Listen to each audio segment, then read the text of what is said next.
Look at that. We're live. Nice and early. We do the early shift today. So anyhow,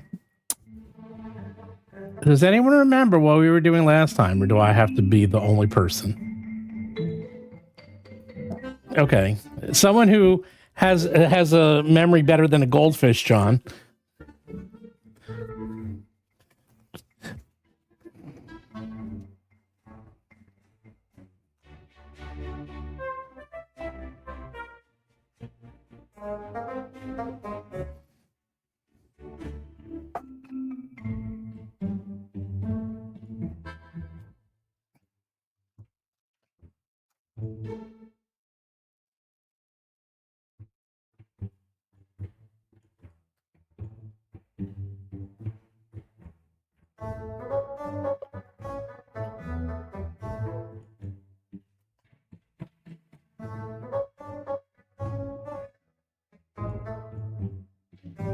Right. And DeMarte is the one who had the map and then lost it. He's the one who found it all along, and he's hanging out with you.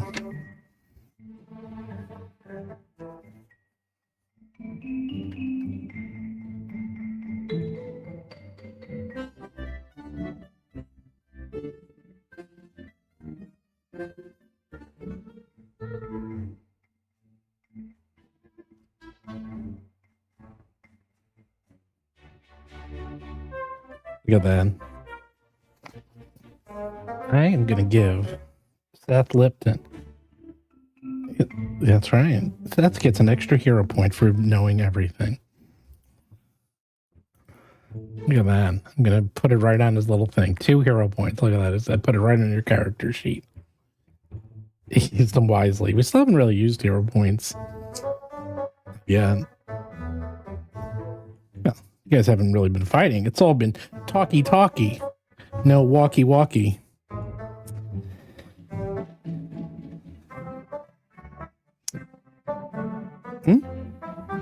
Yes. And Iggy managed to solve the puzzle, the Rubik's Cube, and she was so happy that she gave you 3 level 1 scrolls. Scrolls that detect poisons, jump, and mending. I wonder if those were renamed and remaster. Well, I guess we'll find out the hard way. I don't think so.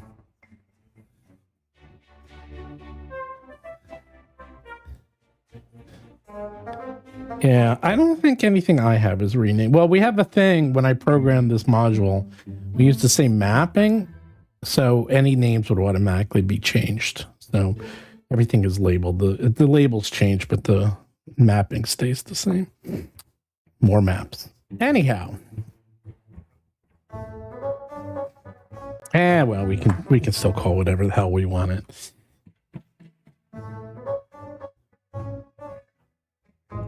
No. Attack of opportunity is still attack of opportunity. It's not it's off guard instead. You're right. It is called reactive strike. Okay, whatever. Okay, so all right, maybe they did. I don't even know. And instead of flat-footed, it's off guard. Well, you know.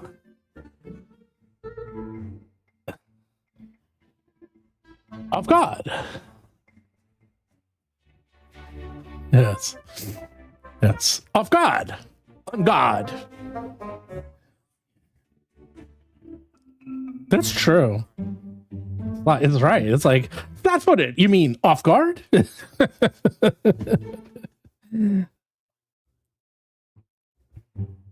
Well, quit farting on it. Oh, your cat?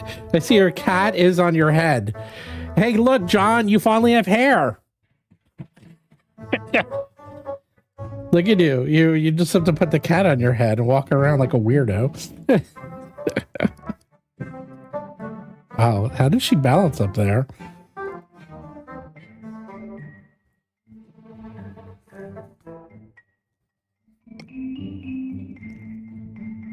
Of course they do. That's okay. At least Cat sure likes you, though. She likes you. She loves you. All right. Well, DeMarte keeps insisting that you see his buddy, his friend, his pal, who, Captain. I call him Never Go, but you can call him Navargo if you Never Go Navargo. It's actually Never Go because it's an E, not an A. Yeah, if you guys are ready, unless you have anything else here in the library. She also told you, if you remember, that she found the signatures of the members of Poppy's. Yeah, she found the 4.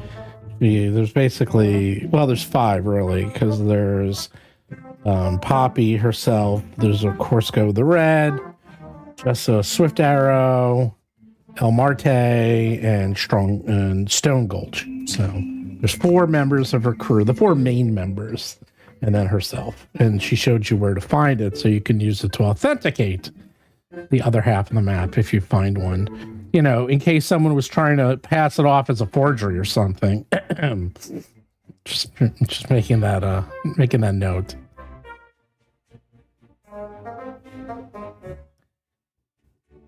True. You're not trying to sell it for money.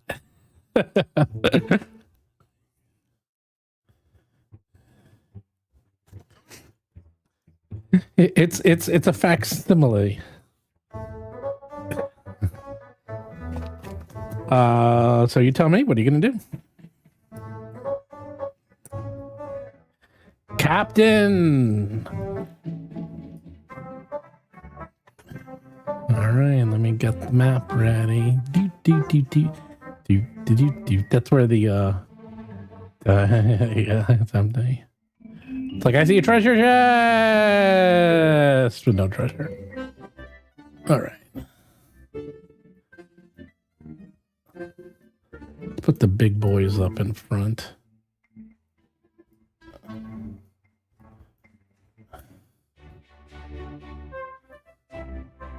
Is what?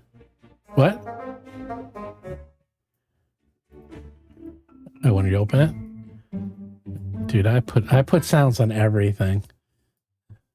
I'm insane. All right. You exit. And as you exit,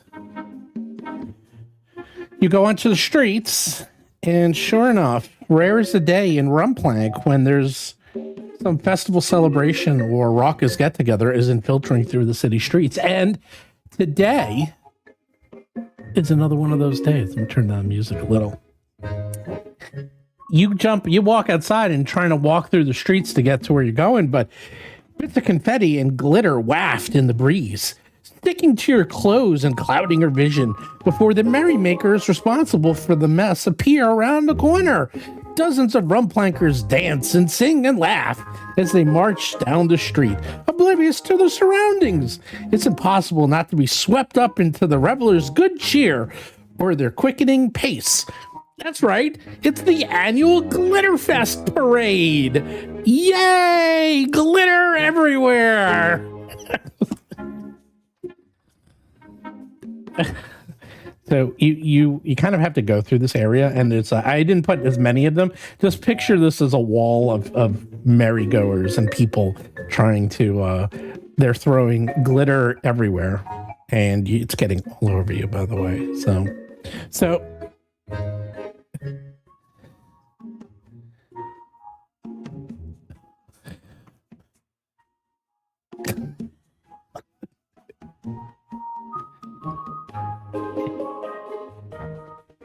Oh, that glitter, man. You can never get you can never get. So I'm gonna. No, you did not. No, you did not. So you want to hear something funny? You can. It's a whole thing. Yeah. It's not like by the time you do it, the glitter parade will be long gone. By the way, something very funny.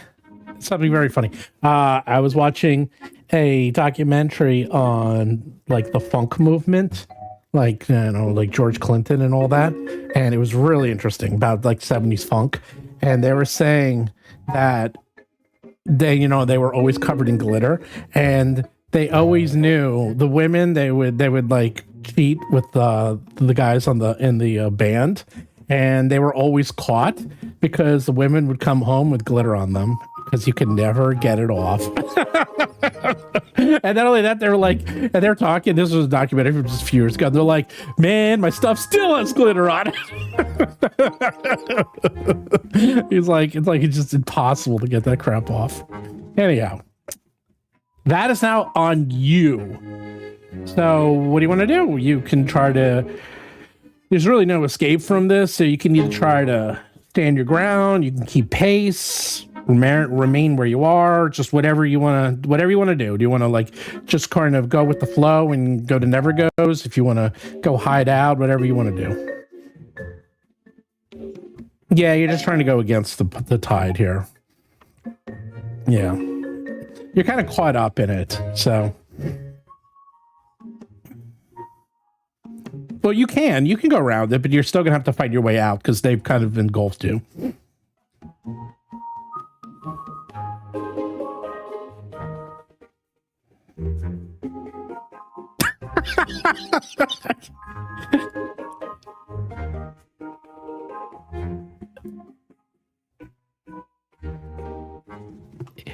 You are literally, as all of us have lived in Manhattan except Jason, we all know exactly how this feels. You're like, you try to go across town and, oh, there's a street fair. Great.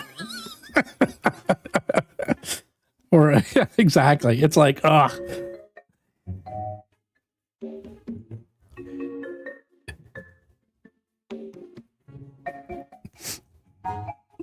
Give me, worm your way. Give me a fortitude or a save or an athletics check to see if you can worm your way through the crowd. All of you, I guess.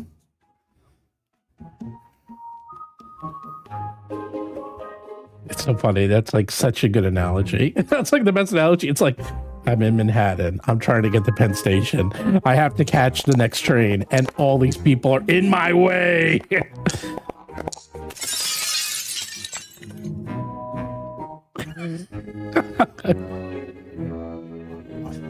Where'd you roll a 1? I didn't even see that.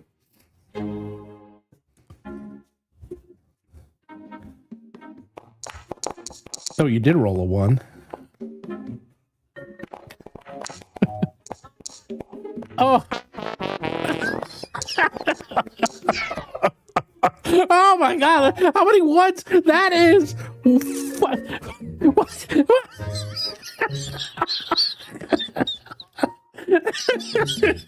Oh my. Come on. Wow. John rolled a 1. Chris rolled a 1. Seth rolled a 1. Jason rolled a 4.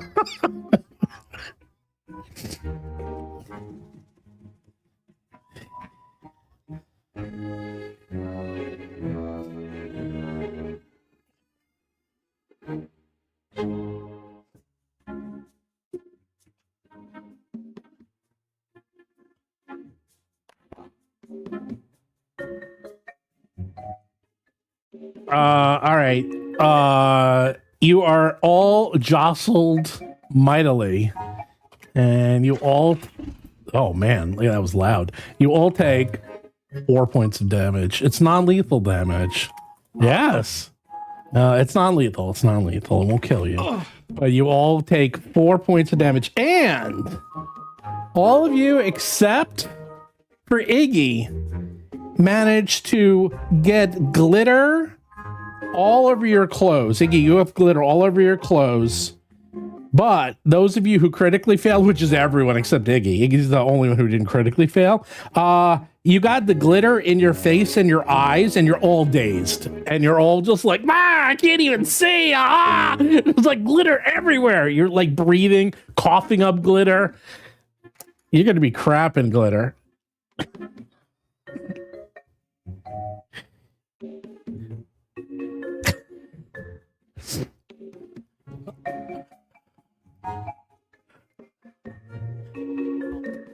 Are you weaving a mist?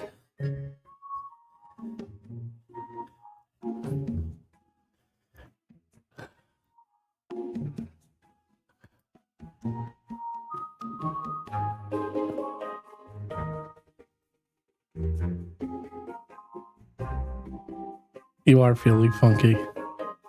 You're getting the funk out. Well, how do I put a... I'm trying to put a condition on you. I thought I had all these conditions. Oh, I know why. That's why. Sorry. Conditions. There we go. I'm going to put dazed on each of you. Dazed. Dazed. Dazed. You're all like blah, blah, blah, blah, blah.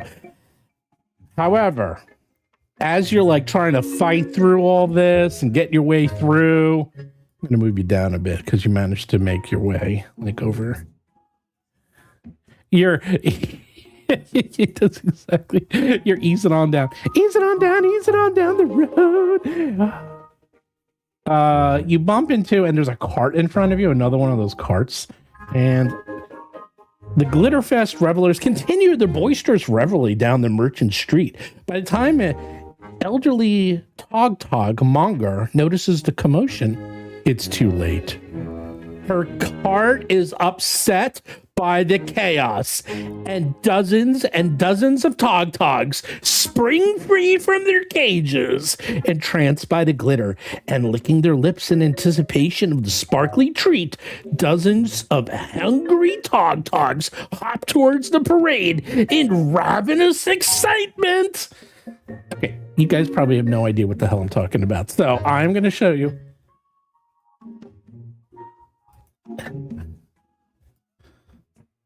A Tog. What's a Tog?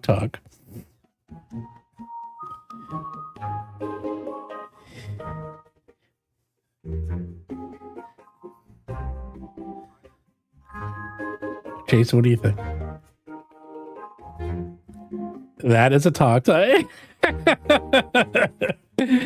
They are funny. They are frogs. They're actually very fun. They're pets. They have on their head, the top of their head, they have a large inkwell, and they are actually used as portable inks, like they're used for writing implements. So people keep them as pets, as well as they dip their pens in them and use them as an inkwell. They use their... The Tog uses their ink. That's how they get insects and their prey. They don't have traditional tongues. Their tongues are like frogs, but they're not like super long. Instead, they have adapted to use their ink reservoir. Yes, they're like an archerfish. They use their ink. They splurt onto flying insects. They knock them down, and then they gobble them up. And they are everywhere. And all of a sudden, what? No, they're tiny. They're the size of your hand.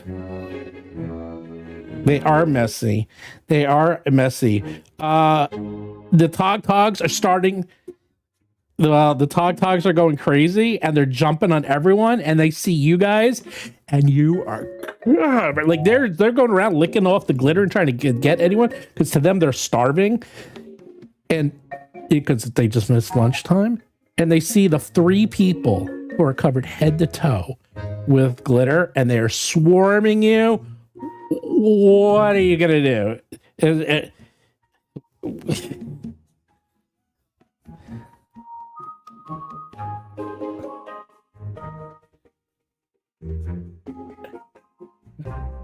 Okay.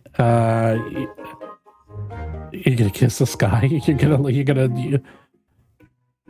Well, here's the thing. They start off kind of not so dangerous, but they're starting to get a little rambunctious. They're starting to bite. They're starting to like swarm on you. So, does anyone have any wild empathy or ways to communicate with animals?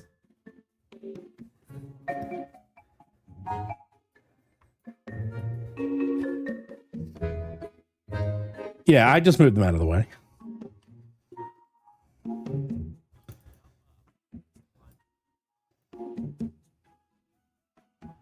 Mm-hmm.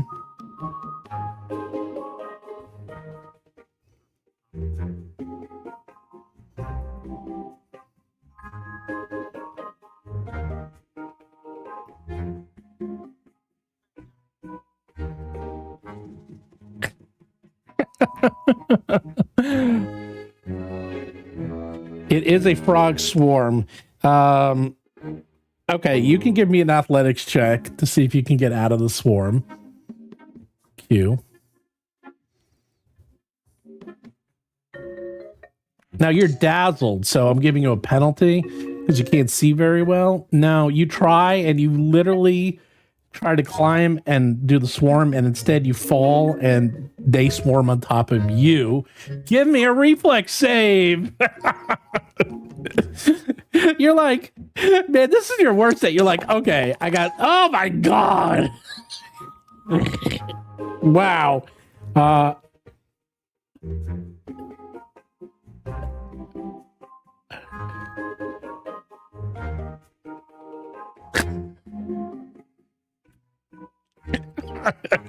You are going to be, what are the rest of you doing? You know, so John's just giving himself into the experience. John, give me a reflex save to see if they just gently lick it off you, or they don't do much harm, or some of them accidentally bite you and do a little bit of damage.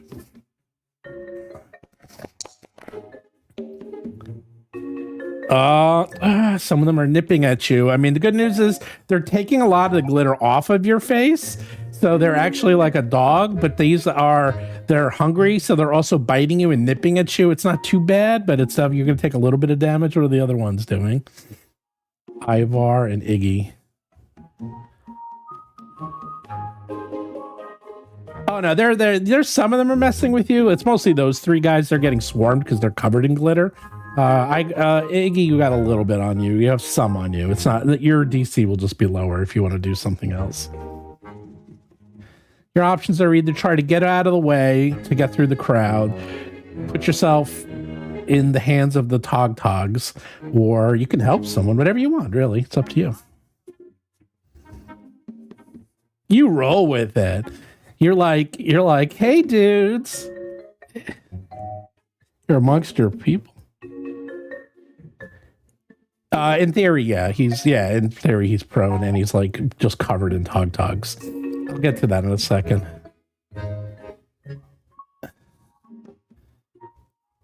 All right. So both of you give me reflex saves. Yeah, I will in a second. I'm just going around. It's very minor. Because you fell down and then they're like, ah! It's like that scene in Galaxy Quest. Oh! What's Q doing? No, Jason, you do the reflex save. Yes, ever. Oh my God. Jason, what's your reflex save?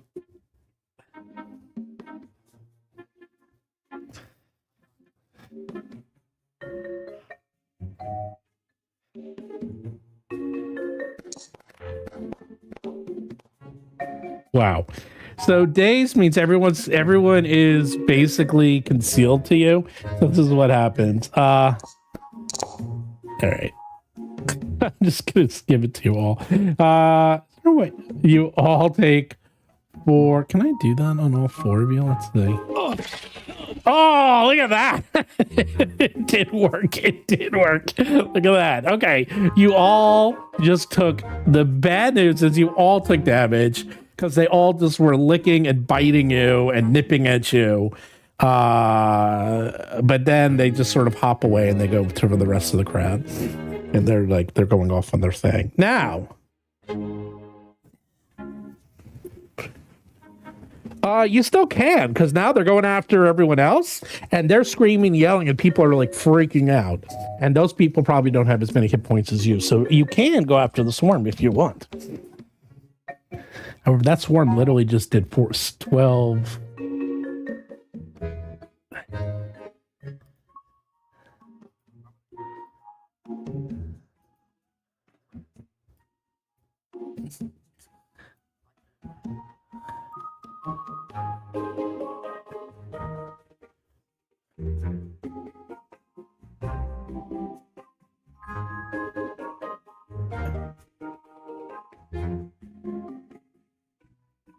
All right, what did that do?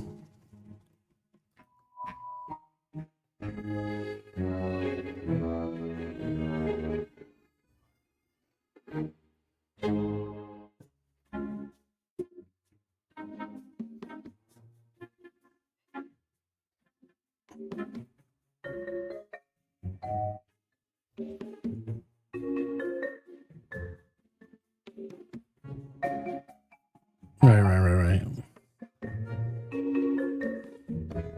It just gives you an A. It gives you a plus to your AC.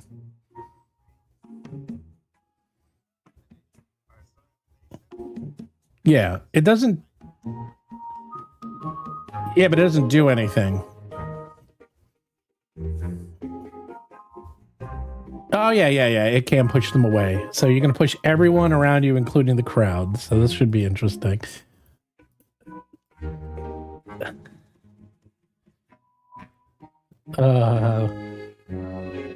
Dude, the glitter gets on everything. You know that, right?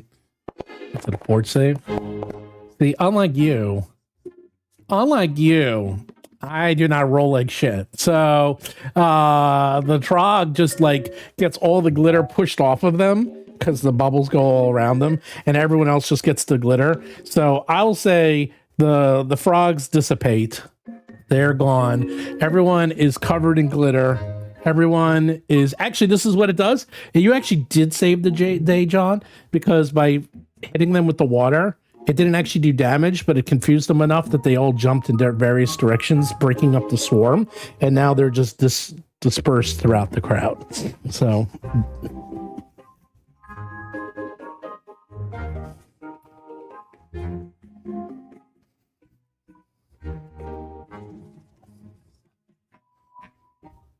yeah. So what happens is push. Yeah, it gets pushed away. So, right, failures, they move them 10 feet. So anyhow, it is a success, they're unaffected. So you basically just hit them with water. All right. And DeMarte just pops in after all that. And he's like, man, look at you two. Look at you three. Look at you four. Wow. Yeah, haven't seen that happen before. Man, you guys got roughed up. I never saw someone actually take damage during the glitter parade. Well, at least you all look fabulous. He's like, oh, this is, I literally wrote the book on this town. And he literally pulls up a book. He literally has a book on everything around like this area because he's a tour guide. So he's like, oh, I knew all about this. I got out of the way right away. I was hiding over there, and he like shows a little nook where he was, and he goes, yeah. I avoided all this, and he has like, oh, let me get that off. And he's like a little piece of glitter on his shoulder, and just like puts that off. The rest of him is totally fine, even though he has this enormous backpack and he's like bigger than all of you. He's like, all right, let's go to my friend's place. That was fun. Did you enjoy the parade? Yes. Well, you can rub your eyes and just get rid of it. So. Bink.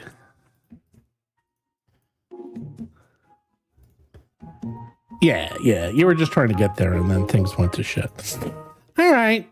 Now you're all more damaged. What?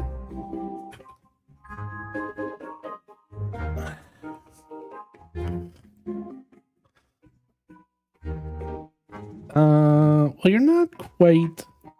It hasn't even been an hour since the last time. You guys are messed up, man. You guys been going pretty fast. Like another. Yeah. And then you went to the thing. Don't worry, you'll be fine. You'll be fine. You've seen better days. You're going to an apothecary. How bad could it be? He will. He might.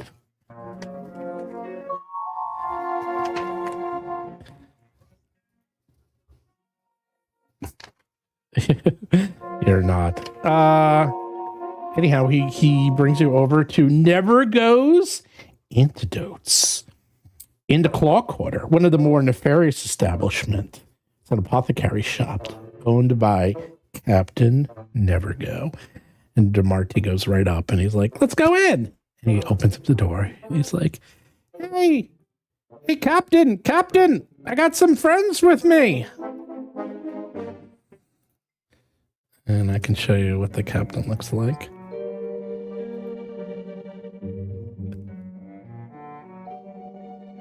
That is Captain Nevergo. he's using a beaker as a telescope. Yes. He walks in and he seems kind of annoyed by DeMarte after all this, and he's like he's like, oi, DeMarte, what you bring me? You know I'm busy. What you want then? He's rummaging through dozens of flasks and bottles splayed across his wide wooden counter. And you can see that this place is just covered in just bottles, papers, flasks, potions. It's an apothecary shop that exploded inside of another apothecary shop.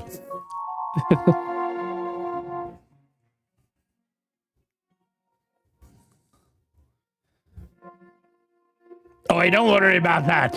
What do you got here with me? What do you got for me?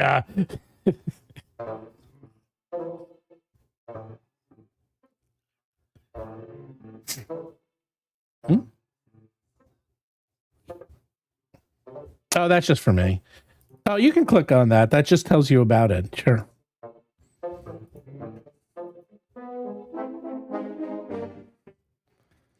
Yeah, that's the guide to rum playing. That just tells you all about him.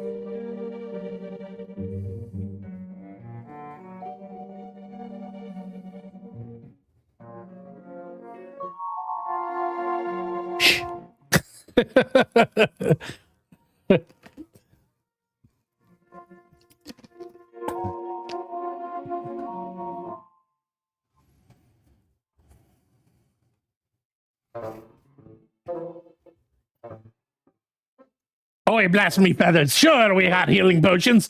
Whatever you'll need, we've got it. Same prices you'll find anywhere else on the mainland.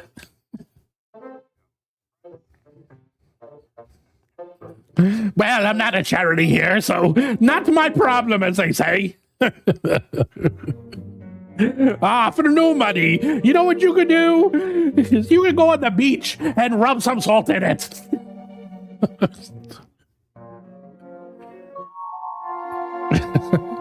Oh, you can get beach salt for free, I tell you, free. But I can't imagine this is why you're here.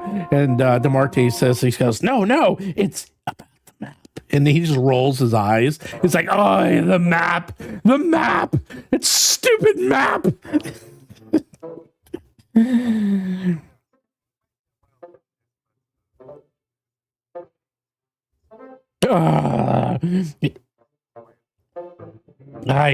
He looks at DeMarte. He says, "It's like, whoa, what are you looking for that thing for, eh? I'll tell you the same thing I told this fool right here." As he points to DeMarte, he says, "I don't care about no maps, nor no treasure neither. It's all a myth, a fairy tale. Yes, it is not existent. You guys are just chasing fantasy, I tell you."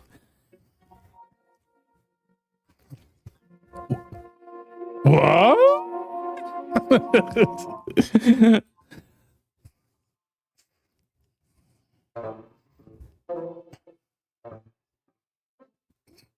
Boy, let me see this other half of the map.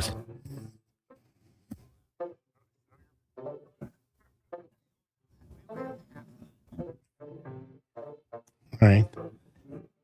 He looks at it for like 2 seconds and he goes, your map. It looks exactly like the one DeMarte showed me.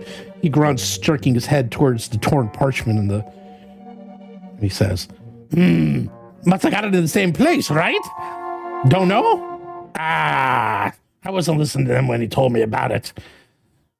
I have no idea anything about this map, but yes, this looks just like the one that DeMarte had. And DeMarte's like, see? I told you I had the map. And he's like, So he's looking at it, he's flipping it over, and he goes, this looks exactly like it. DeMarte, is this your map?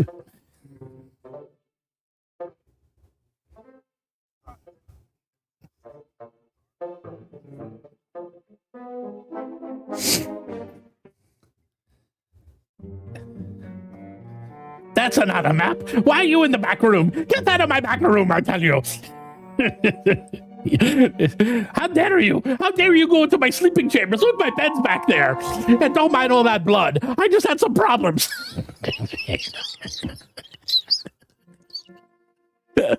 Yes. Ignore all that. Ignore all that. The cleaning lady hasn't come this week.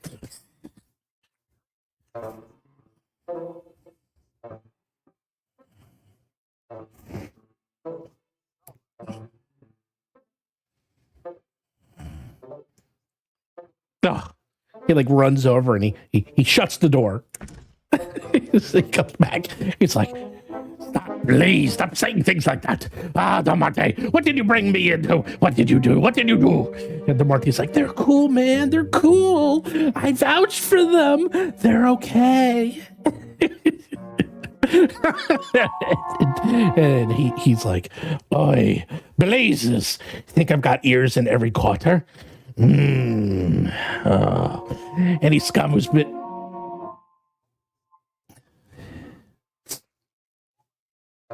people know. Like, yeah, you know about it. Just, this...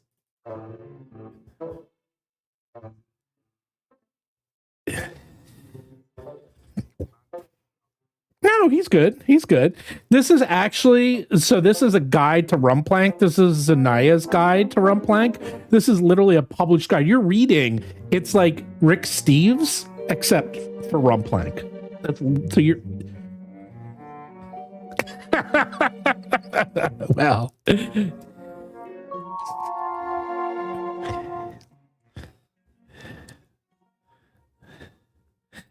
well, anyhow...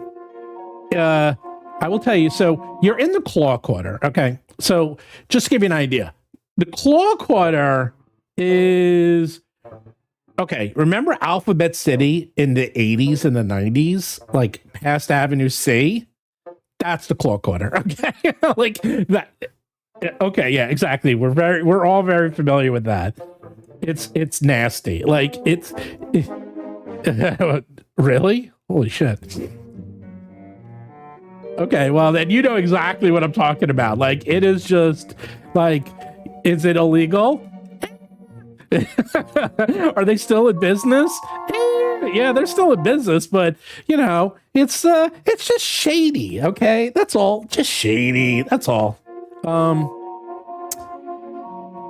You're totally, it's the seediest part of town. And remember, this is a pirate town, so you're in the seedy part of a pirate town. So this really doesn't bat too much of an eye, this part. So you're kind of you're okay. Anyhow, with that, let's see. I forgot, what were you even asking?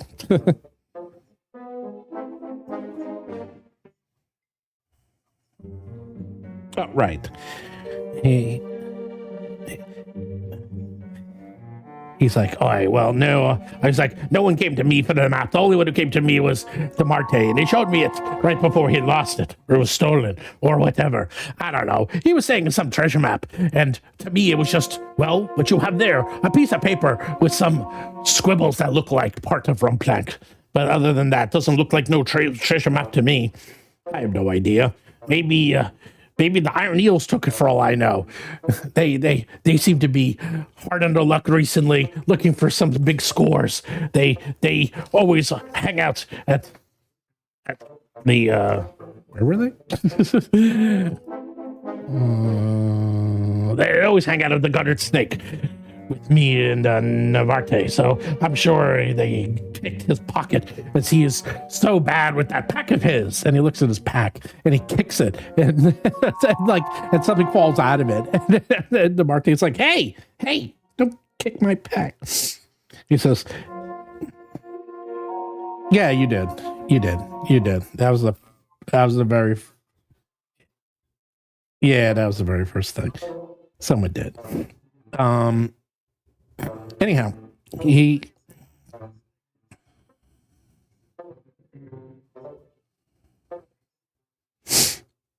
says, oh, well, I wouldn't worry about the ship. No one's on that.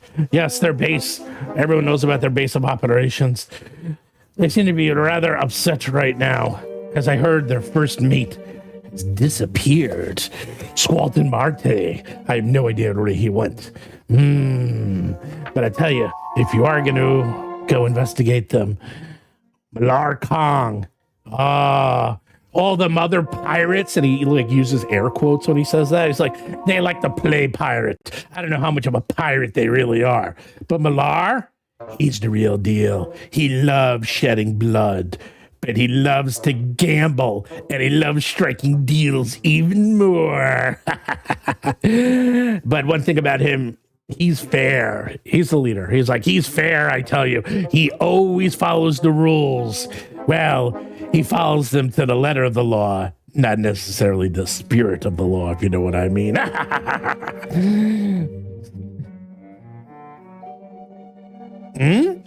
Oh.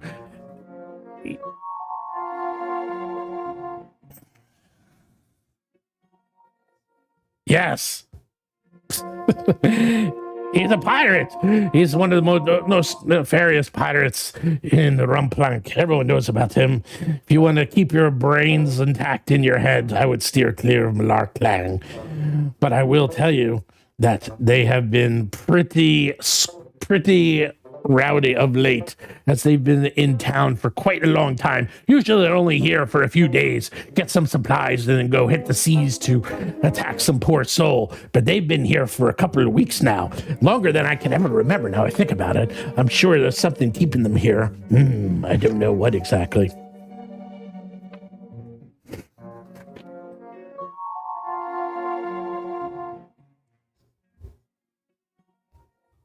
First mate Squalton Martley? Well, he's Malar Kang's second command.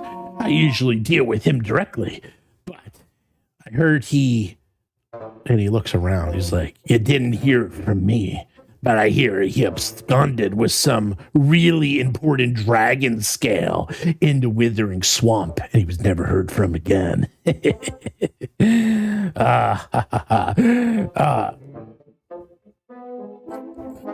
That's all I know. He found some.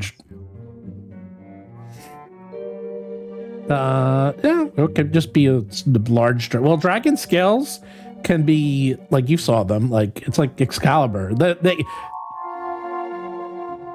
Yes. Nope. It's literally like a scale of dragon. A dragon scale could be the size of your forearm, like one scale. They're gigantic. Well, for you, because you're tiny, your dragon scales are like fingernails, but they could be very large. But he heard that. It's like, I heard that Squarton Marty, he found some really important dragon scale in the Withering Swamp. And then he disappeared and no one's heard from him since. I have no idea how the two are related, but I tell you, Malar Kong, he's been in a furious mood ever since. And now they've been in port for weeks. Everyone in the Iron Eels is just upset, pissed off, and I have no idea why.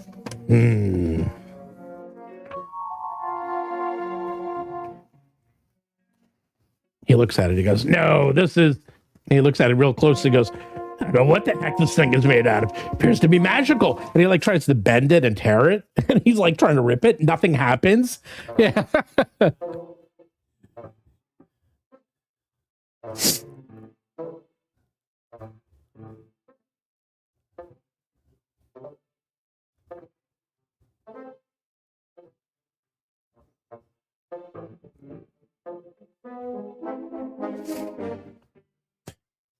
Anyhow, yeah, he tries to like tear like the map.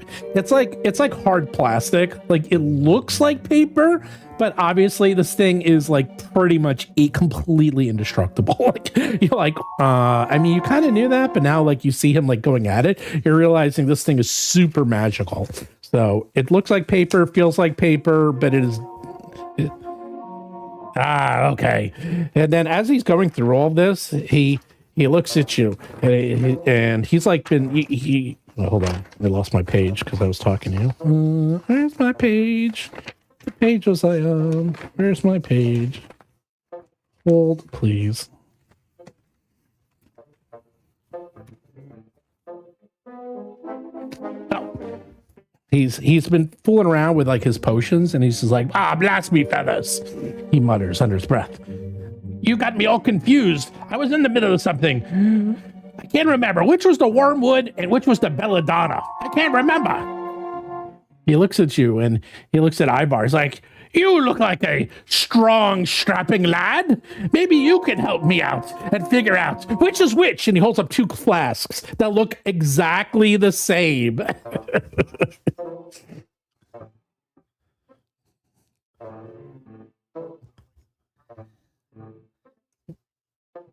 Okay, you could do a nature check or a crafting check.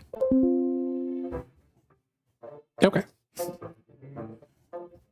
Actually, I will do it because it's a secret check. You're not going to know if you made it or not. Oh.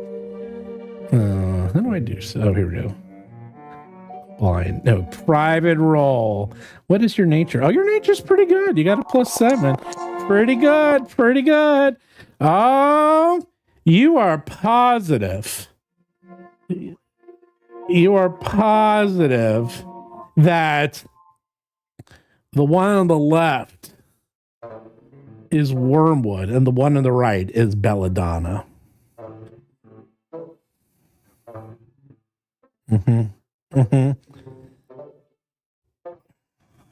Oh, he goes, oh, okay. Yeah.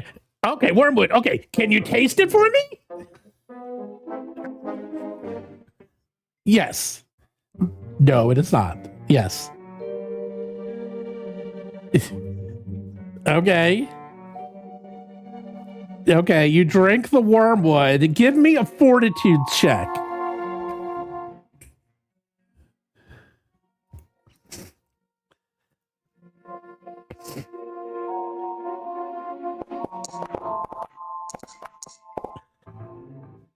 $19, pretty good. Well, the good news is it was wormwood. You were right all along. You got it. He's like, thank you very much. And then he says, and then he like goes back to mixing his potions. And he's like, you know what? Just for helping me out, I got a little something for you. And he pulls out treasure. He gives you the flask of belladonna, and he says, "Take this and get gone.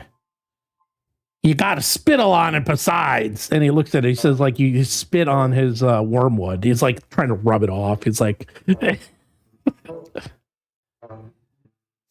could also just sell it."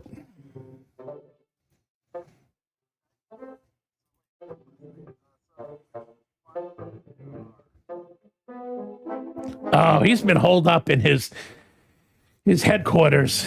I haven't seen him in days or weeks. Now I think about it, ever since that map went missing.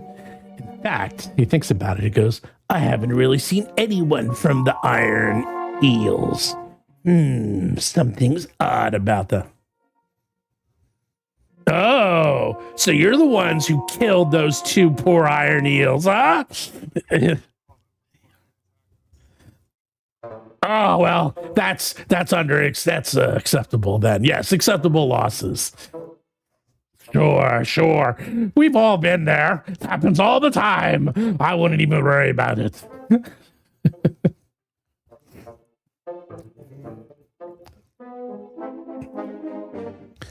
Marte's like,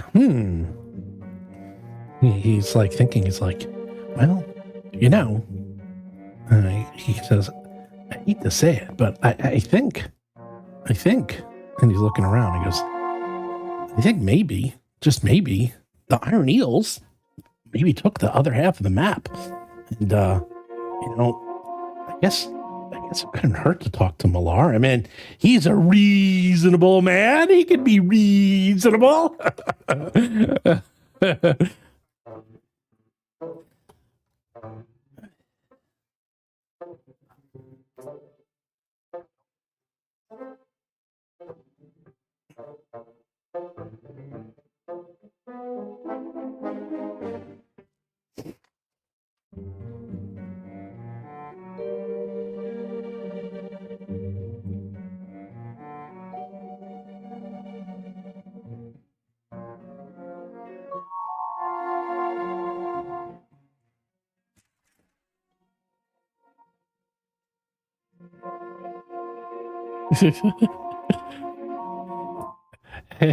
He looks at you and says, he goes, he could, he probably will, but he does like making deals. I'll tell you that.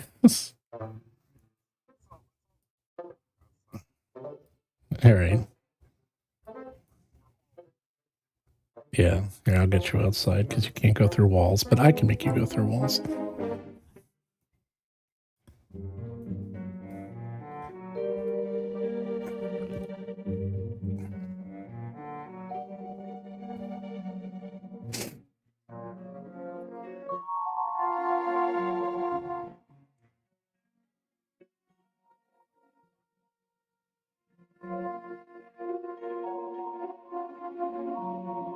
So with that, by the way, as you walk out, a woman.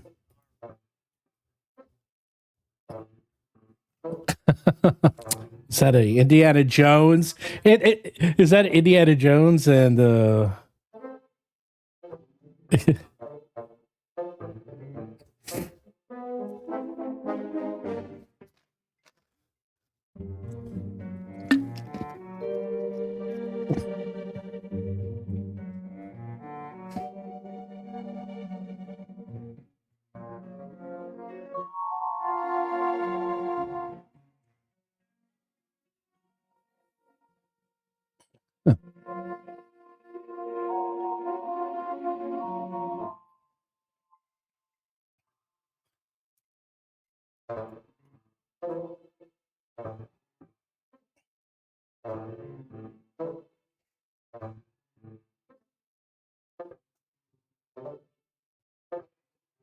So you've been encountering a lot of weirdos this adventure so far. Everyone you've been encountering is a little odd, including yourselves. However, as if waiting for you, a short but trim Gamine woman addresses you with a subtle nod. As you exit, never goes. She wears an elegant red robes that accentuate her indigo-colored eyes and dark blue plumage.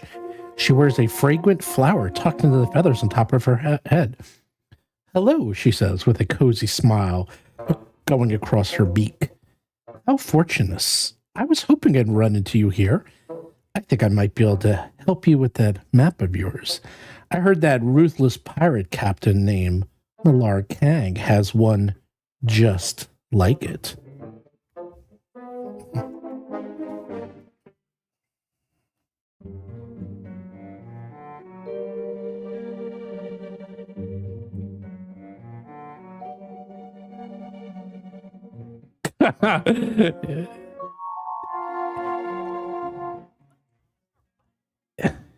Yeah.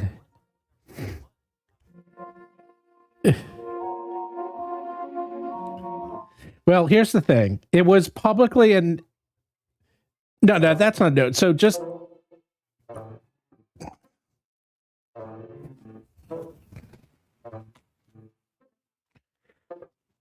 true.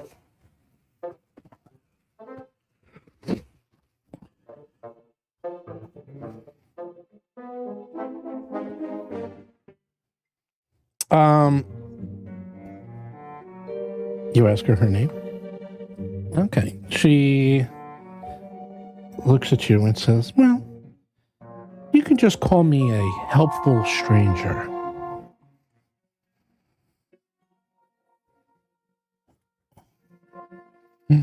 She seems very calm, very collected.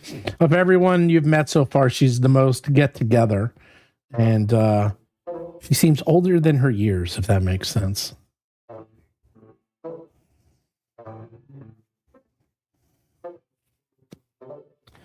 She says just like, well, as you well know, after the king, queen put out the royal call for adventurers, everyone's been doing nothing but talking about this map of yours and this little adventure you've been going on. Well, those of us who are interested in the comings and goings, and the city isn't that big. But I did hear that, and she looks at DeMarte. And DeMarte, by the way, is real quiet, which is unlike him because he's usually like so loud and obnoxious. He seems to be kind of surprised by this, and he seems to be really, really quiet. He's like, well, I heard that DeMarte had half the map, and through my sources and my knowings on, I heard that Millar has your map, DeMarte. And DeMarte goes, I knew it. I knew he had my map.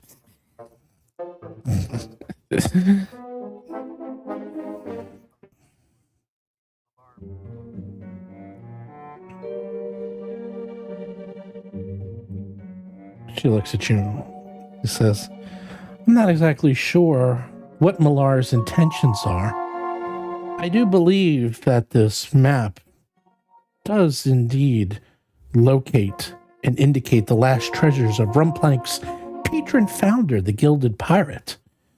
And I imagine that he would want to do nothing except enrich himself, while I and many others are more interested in enriching the city, its history, and the people of Rumplank. That's why I'm helping you. I feel that Rumplank needs more heroes and less villains.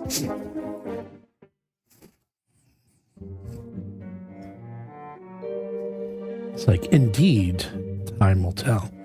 She looks at you and says, well, I can tell you a few things about him. Things that most don't know. She looks around.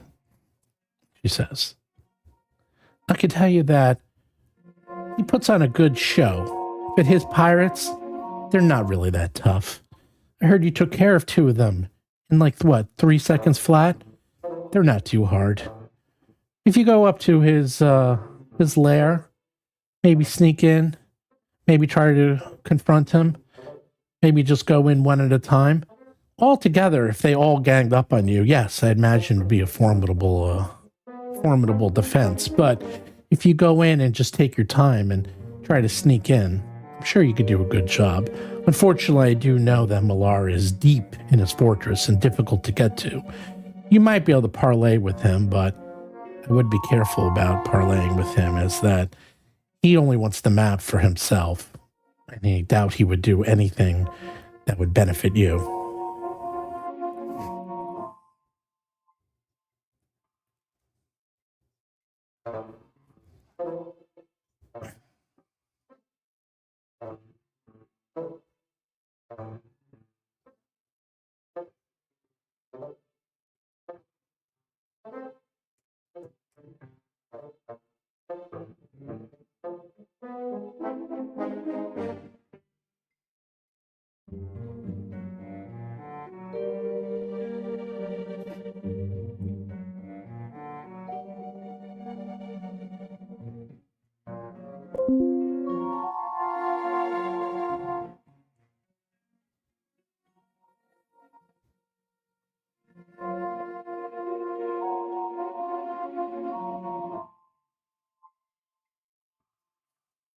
Walton Marte, the first mate.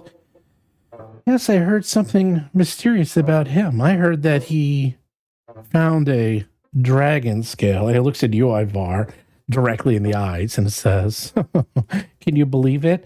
How obscene. It's like how rude.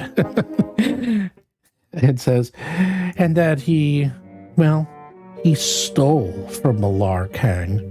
I wouldn't be surprised if that was the only thing he stole from Millar and was never seen from again. Either way, everything I've been researching and all my indicators point to Millar as your first stop, one way or another.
No, you said that.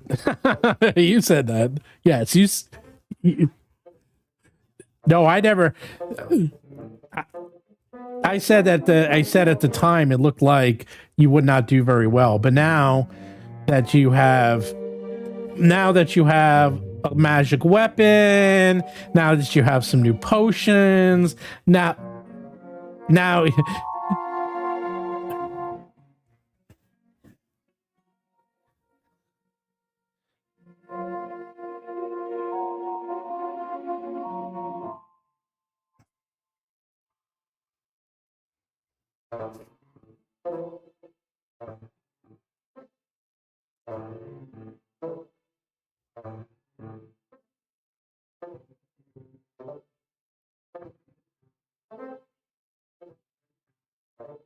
yep.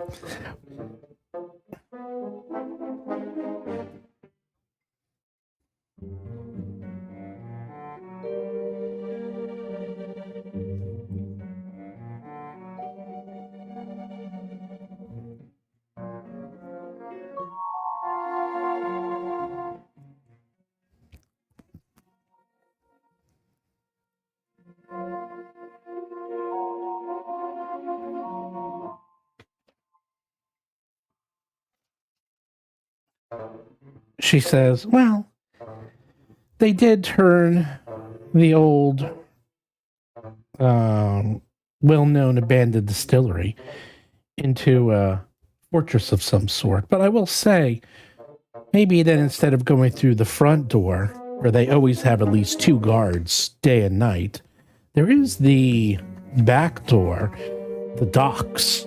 There's usually 1 or 2 skips, and maybe you can go through the back and sneak in cover of darkness."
Yes. Yeah, yeah. You can heal up. You can rest a day if you want. I mean, you're not like on a real clock. you literally you got your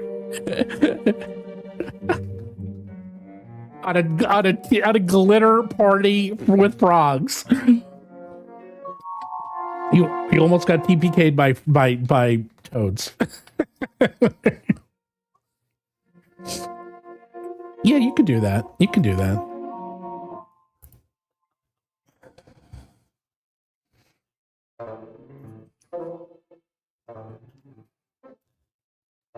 Yeah.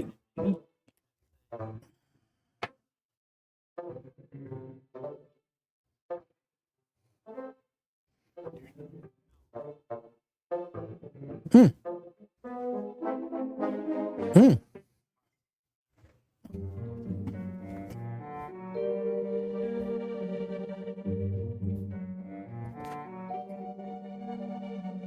Okay.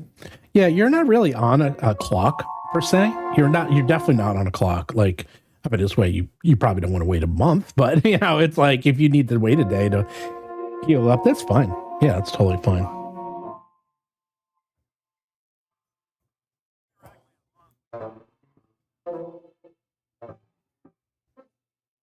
Test.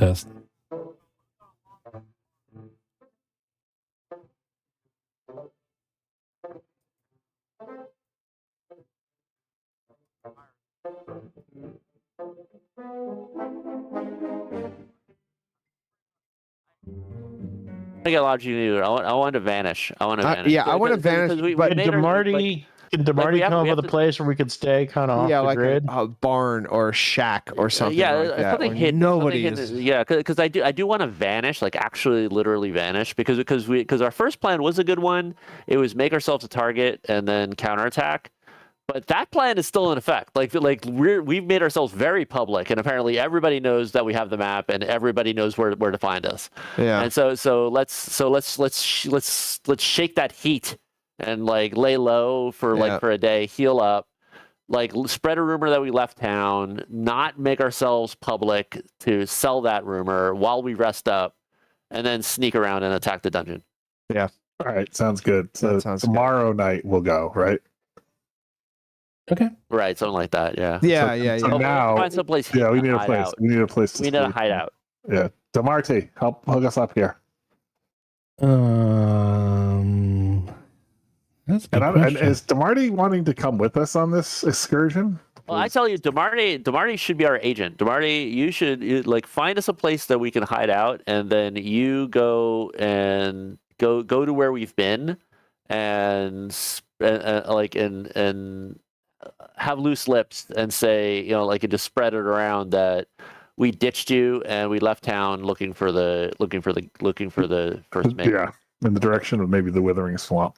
He's like, you're not really gonna leave me, are you? Not at all. No, you're part of the team. But your role in the plan is to make everybody else in town think that we ditched you and think that we left town. Ah, you're the local fixer. Right. You're Sala. Exactly. I don't know who Sala is, but that sounds like an important. That sounds important. And you have a place where we can hide out, right? And you provide us with a place to hide out for the 24 hours. And then after you've spread the rumor, you come get us and we plan. He seems so excited. He's like, sure, I got a place. And there's tons of hotels, taverns, inns, bars, with rooms and lodging. You won't have any problem with that whatsoever. He says, I know a place that you can hold out for a good 24 hours, and won't cost you a dime on top of that. Okay. And let's go. The stranger just says, well, I'm glad I could be some help. Good luck to you all. I'm sure I'll see you around. If we need to get in contact with you again, is there some place that you hang out? Says, just let rumors fly that you're looking for the stranger, and I'll find you. Don't worry. Okay.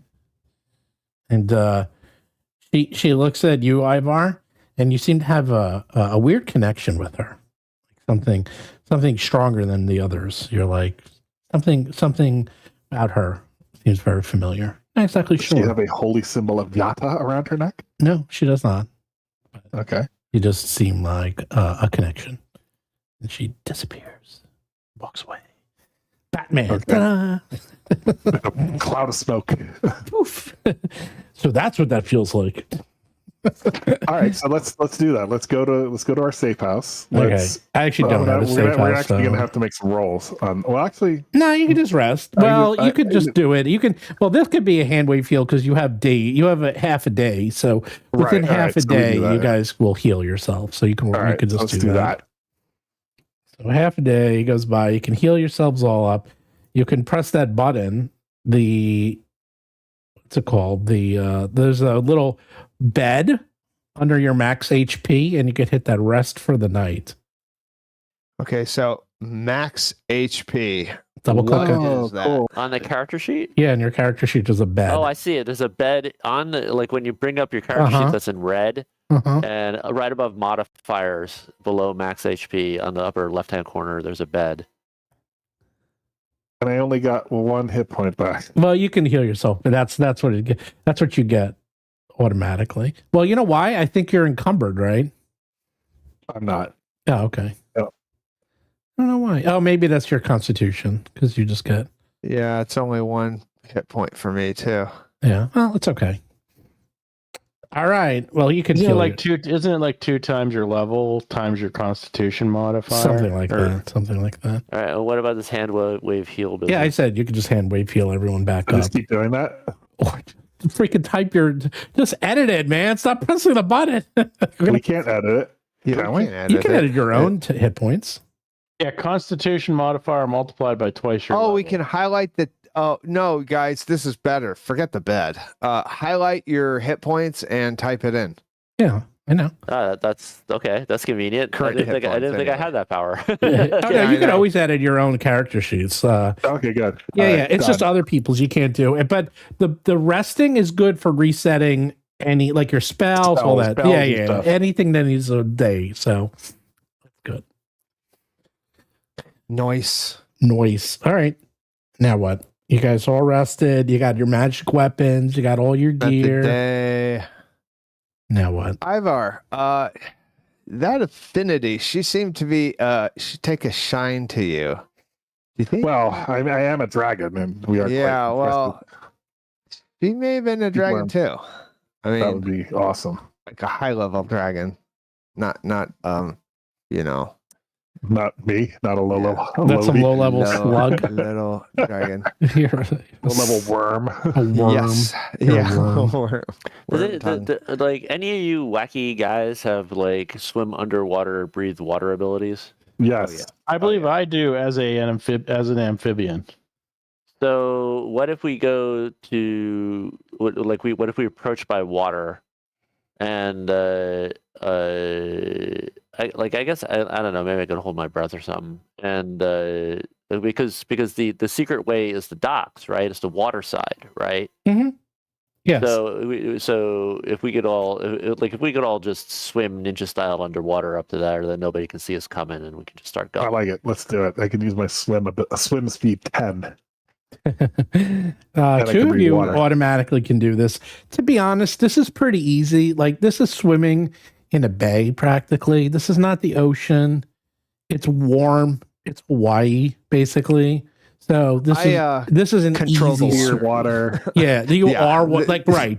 yeah. Three of Okay, you so are water. Push us along. The only one a who's not is current Q. of Q's the my only making. one. Yeah. Q is literally the odd man out on this whole expedition. Well, he will be carried along on the current that is of my making. So Yeah, so I'll just use my huge constitution and hold my breath. okay. you don't even need to do that. The water will hold you up. I will just manipulate you. And Oh well, I was thinking we would swim underneath the water so we can't be seen. Oh, at night it's pretty hard to see. All right, whatever. Let's Go there.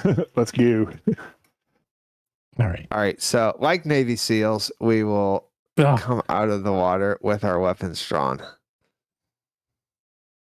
We'll call it a SEAL reveal. All right. I like it. Seal There's Team our entrance. 6. There you are. You're at the docks. You managed to slip in. You get right up to the docks. So I kind of know what all of you guys can do, except for you, Permafrost. I don't know what you can do. No one knows but, what he can do. I mean, I think basically speaking, Q and I should be up front, take point. Or speaking? Is that what you said? No, we should take point. Me? No, me, Wait. Q and I should. Oh, yeah. It is a weird question at this point, but can somebody pick locks? Well, I have thieving. Hold on. Let me see my skills. I cannot. everyone can do basic things like picking locks, but you're all going to be really bad at it. Let's see. Hold on. Let's see. Did I take thievery? Yes. I have a +2. No, you did take it? All right. Oh, you know Probably what? don't have No, I tools, don't. though. I have but you don't have I think tools. that's No tools. yeah, and I'm untrained. I'm not thievery. Nope. Never mind. All right. So this is none of us are. let me back up because you're here. So let's talk about this, and then you guys can you can go through. Okay, you managed to sneak in. You go through the water. Really not that hard. You literally just could have gone like 200 feet down the road and just go in and swim over. This was pretty easy. Okay, this was about as easy as you get. The water's not even that deep around here. It's warm. There's no current. Very simple. You get onto the dock. There's 2 skiffs there. And good news is there's no one here. The walls are crumbling masonry. And you can see the door in front of you is made out of wood. There's dim light that's coming out of the windows. And you can see that there are people up and about and doing things. There's no one here, but you can hear off in the distance to the front down here, 2 people talking very quietly, but there's definitely some guards in the front, but it looks like no one is back here. In front of you, you see a door and you see a large window. I'm going to sneak up to the window and look in. I'm going to move by the door. All right. Attempting to go unnoticed. All right. Let's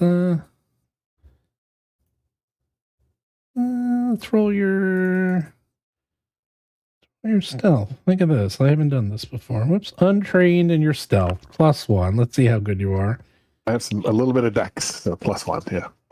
All right. You walk up and you trip and fall face first on on the ground. Great. Rolling a natural 1. Oh, man. Again with the fucking natural 1. I swear to God. The good news is you don't seem to cause any commotion because there is a natural sound of just the waves and such. Can you see in? I'm just curious. Can you look in? I can see it, yes. I can, yep. What do you see? I see an ore porker. Okay. And I see a room, and it looks like a kitchen. Is that a kitchen? Yes. It looks like there is a large kitchen that is filled to the brim with kitchen supplies.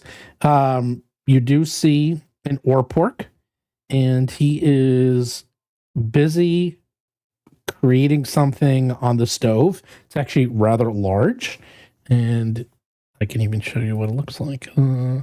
He is making. Am I the only one here? Shrimp That stew. looks good. That looks good. You got broccoli in there. I'm not sure what the I don't broccoli's know if on. that's broccoli. Not broccoli. I see onions, though. There's onions. The Okay, onions. shrimp. That's nice. A lot of shrimp. Got a tomato base. Okay. It looks like you can smell it. It smells like gumbo. Gumbo. gumbo. Nice. So that's what you can see, Ivar. That's He did all not the way seem, to even the though you tripped top. and fell and rolled a natural 1, you're outside, there is water. He doesn't seem to care, doesn't seem to be on any alert, and he's too busy just cooking his food to care about you. Yeah, he should cast- use a larger pot. That gumbo bubble and dribble down the side. I cast message, and I tell Q, I say, I sort of relay that with my message spell that there's a guy in there. He's like 10 feet away from the door. Like, I think we just go in and get him. If the door's not locked. You're not sure? I'm just got to go up. Right. I'll casually check, like try not to make too much noise, just see if the door is unlocked. Right. Let's try the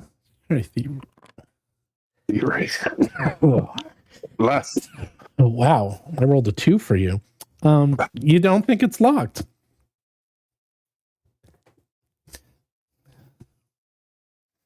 All right. You very carefully jiggle it and it's turning. So unless the key and the bolt is locked, which you don't think it is, you think it's completely unlocked. And it's just a wooden All right. door. I use my message spell again to quietly tell everyone that I'm going in, and there's one guy there. And there's All a right, door. I'm There's a going door to in. the southeast. I'm gonna move in that direction to try and block his escape, and then we go and get him. All right, I'm for it. I'm gonna engage him.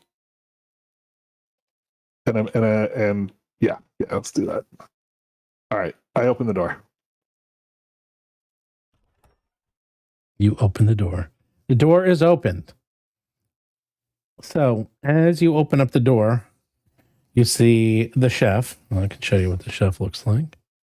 And now this map is my map. By the way, all the other maps were just publicly found maps that I got from some subscription services I have. This is my map.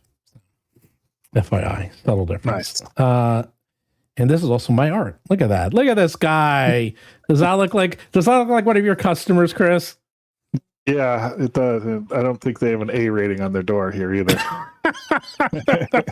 This is probably a C rating. You open up the door, and powerful scent of seafood and aromatics wafts through the oily kitchen. A creamy gumbo simmers away on top of a small black wood stove, various ingredients for which onions, garlic, carrots, and an inexplicable chunk of greenish ore lie scattered about the counters and chopping blocks. The windows to the north overlook the azure windows of Barnacle Bay. From the other side of the windows can be heard a gentle knocking of dinghies bumping against the wooden dock, which is why you were able to trip and fall and not alert anyone, because between the sounds of the dinghies and the wood and the water, Ocean is fucking loud. yeah, it's kind of loud. It's kind of loud out here. So he opens it up. He looks at you, and he just goes back to cooking. What do you do? Say, what's for dinner? I move in. Do you attack? I'm not attacking yet. All right. If he's not attacking me, I'm not going to attack yet. I'm actually going to move southeast. I'm gonna enter as well. That's 20 feet. All right, you move in. I did one act. I did one action of moving. Iggy, you should probably go You should probably use the in front of keyboard. me. I think. Like I go right up to him and I and I lean over and I say, "Oh, what? That looks pretty good. But what's that green stuff?" Okay, what do the rest of you do? All right. Jason moves in. All right. I'm going to mosey into the room. Stopping. Oh, I like that. I could just stop you. So he looks at you and just sort of says, I imagine you have some business with them. I'm just a chef. I don't know anything about what goes on in here. I'm just paid to cook the food and look the other way. Oh, you're interested in that, are you? Yeah, actually. Looks tasty. Let me ask him. Let me give him 5 silver. Yeah. Look the other way. Let's just we haven't had any food, but perhaps you can fill our imaginations. Do you know where the first mate might have buggered off to? Kind of disappeared on you guys. He says, Well, I don't know. I just cook the food. Seth, you have a cooking lore or something, don't you? Or you a cook? I do actually. So with that, it's like, oh, well, do you, so you want to try some? I examine what he's making. Do I know what that green stuff is? That is very interesting. Give me a cooking lore save. That's Yeah, save. what is that? Check. Where is that? That's a good question. Hold on a second. What skill is that? That is something. It is under Oh, here it is. lore It's a lore skills, skill, lore cooking skill. lore. You literally have cooking lore.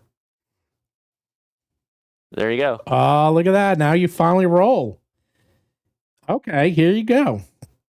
You All roll right. a 20. You know what this is.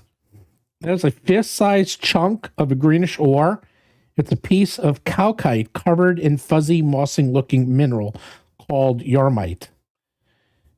You know that shavings of yarmite can add magical and funky effects to anything it's added to. So you can tell that this guy is literally cooking this gumbo, which looks like a normal shrimp gumbo, but by immersing this calcite with yarmite in it, it's absorbing the flavors and adding magic to this gumbo.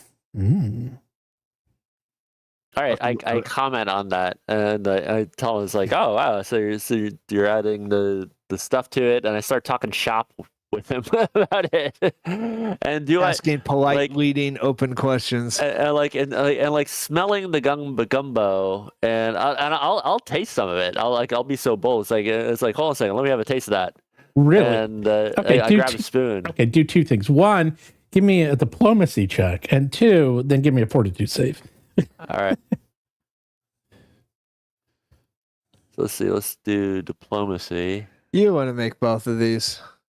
Make an impression. Well, considering you are a chef too, he would take one of his many butcher knives and put it through your thick skull. But between the fact that he doesn't seem to care and B, that you are a chef and he seems impressed, he's suddenly less inclined to kill you.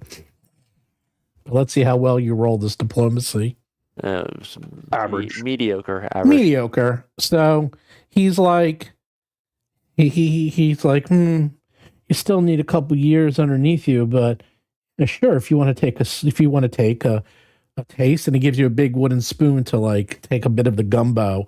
He takes like a piece and gives a little piece. It's got onions in it. It's got the shrimp. It's got a little bit of the fuzz of the yarmite in it. It's got a nice heaping.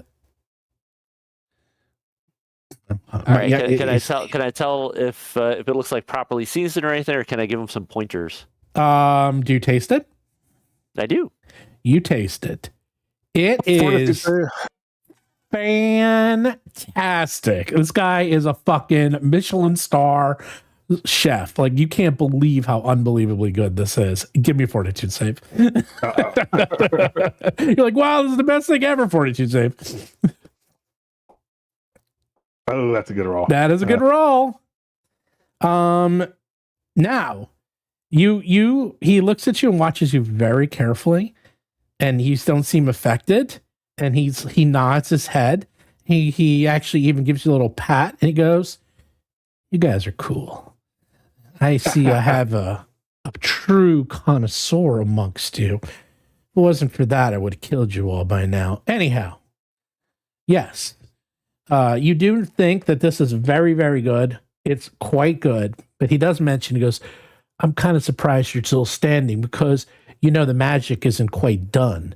If you only eat it halfway through, there can be some nasty side effects of eating incomplete magical gumbo. But you, sir, appear to have an iron stomach." Very impressed. Cool. All right. So I want to engage him. I want to actually use the rules here. I want to befriend him. I want to change his attitude to increase his attitude one step even more in our favor. With at least 1 minute of conversation during which you engage in charismatic overtures, flattery, and other acts of goodwill, you seek to make a good impression on somebody, make them temporarily agreeable. At the end of the conversation, accept a diplomacy check against the will DC of the target. You can instead choose up to 5 targets at a -2 penalty. That doesn't matter. DM does the bonus of penalties and all that jazz. All right, so I'm flattering him about his food. It's like, oh yes, I taste that, and I also love what you did with the garlic, and it was perfectly seasoned with the salt. I love not too much pepper, which is usually for this combination with this gumbo stuff. It's like people went the mistake of putting a little bit of too much this in it. It's not too hot. I'm really very impressed. This is wonderful work. You must be. It's like I have a lot to learn from you, and I try to butter him up. Okay. So here we go. Diplomacy.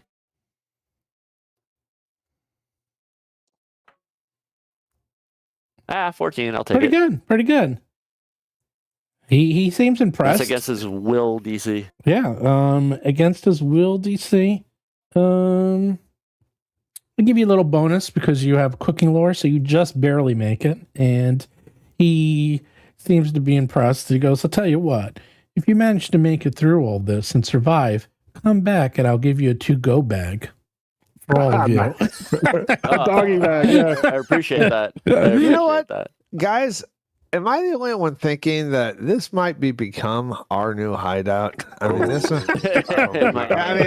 first thing that I saw the doc. I'm like, oh, this is like that nice. idea. We may end up setting up. Ooh, we end I like up this setting up kitchen. our own pirate crew before this. Yeah, and this guy, I like him on our crew. Yeah. I do want to ask you. It's like, well, you're being very forthcoming, considering we're obviously coming in here to raid this place. I mean, do you not care about these guys at all, or do you have any friends here? Because things are going to get a little bit rough, and we're kind of developing a friendship here, and I don't want to sour it by offing one of your friends if I don't have to.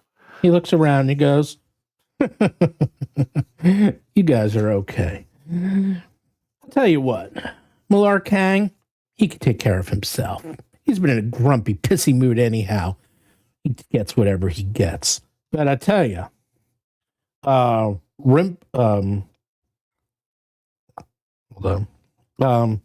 Rapido and Squints, don't hurt them.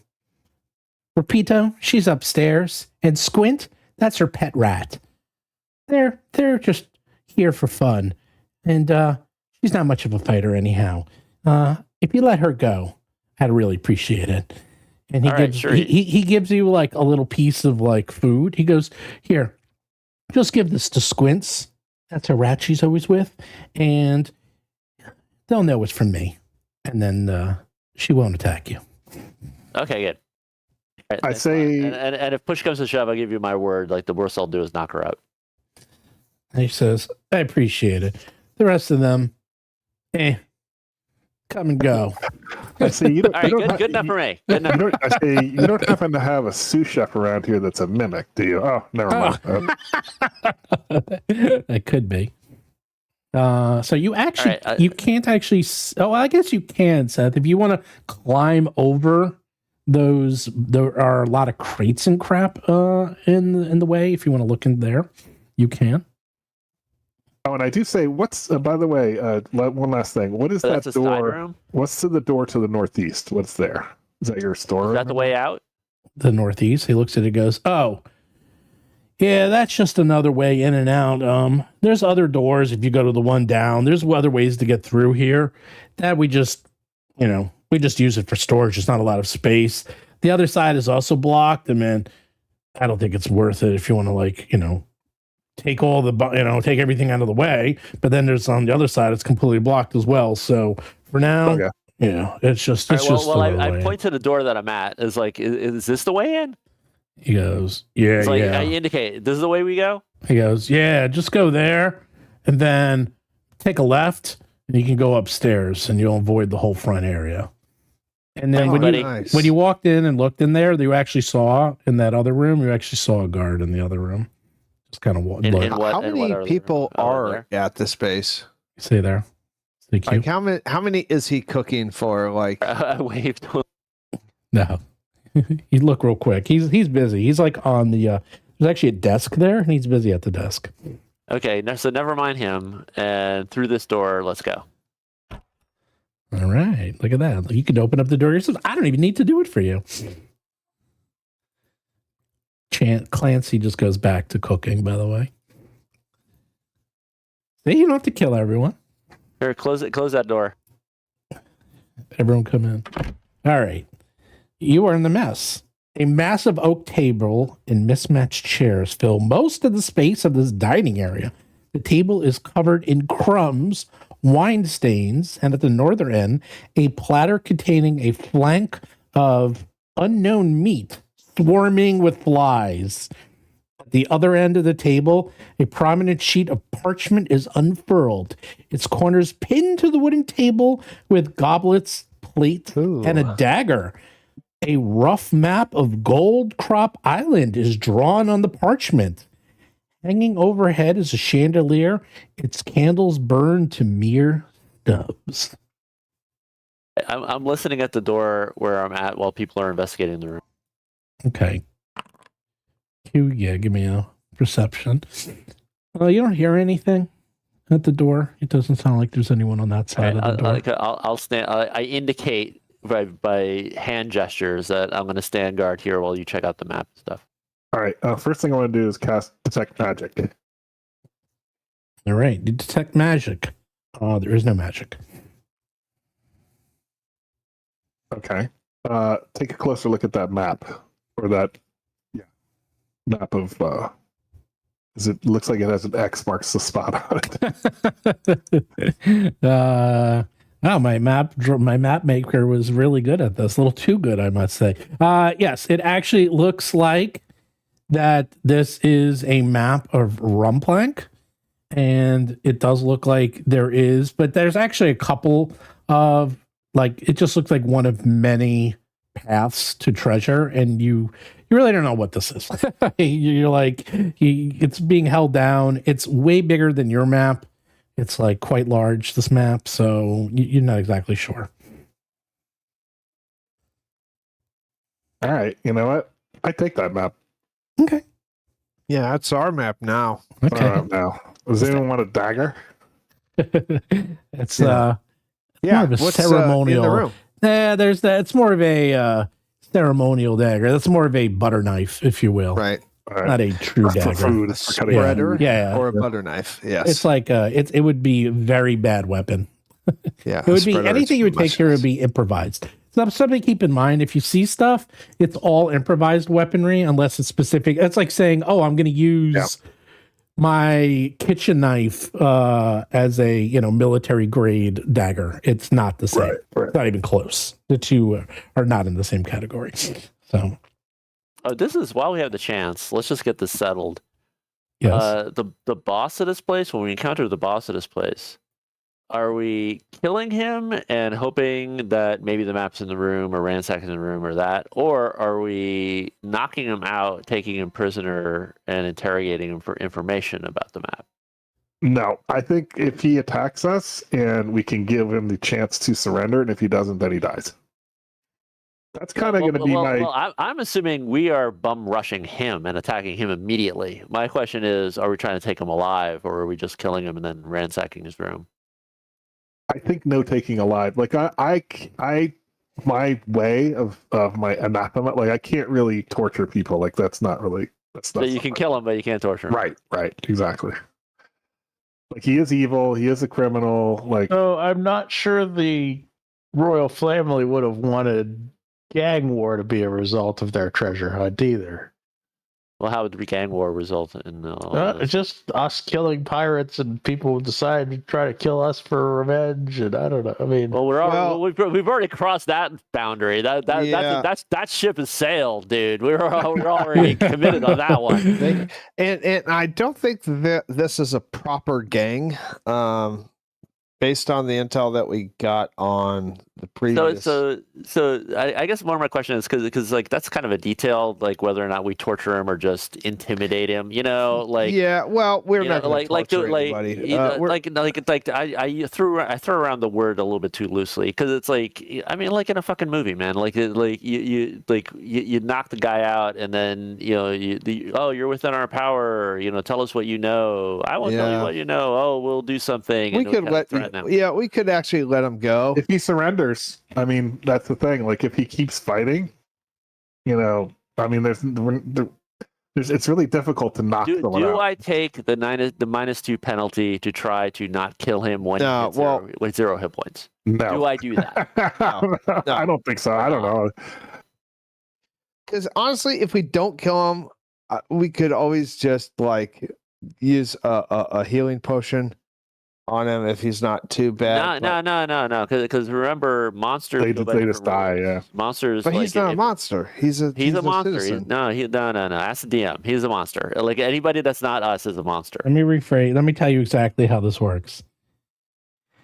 If you hit 0 hit points and you're an NPC or monster, you die. Unless you are very important to the story, and you will get knocked unconscious. there's always a GM's discretion component. Okay, too. so how about Always. I don't worry about it, and if after we beat him he's still alive, that tells us something. How about Right, that? right. I like Okay, that. all right. I mean, I'm torn because it is weird. It is like these guys are here, and whatever kind of police or whatever they have around seems to tolerate them. Yeah. So it's they're kind of like accepted.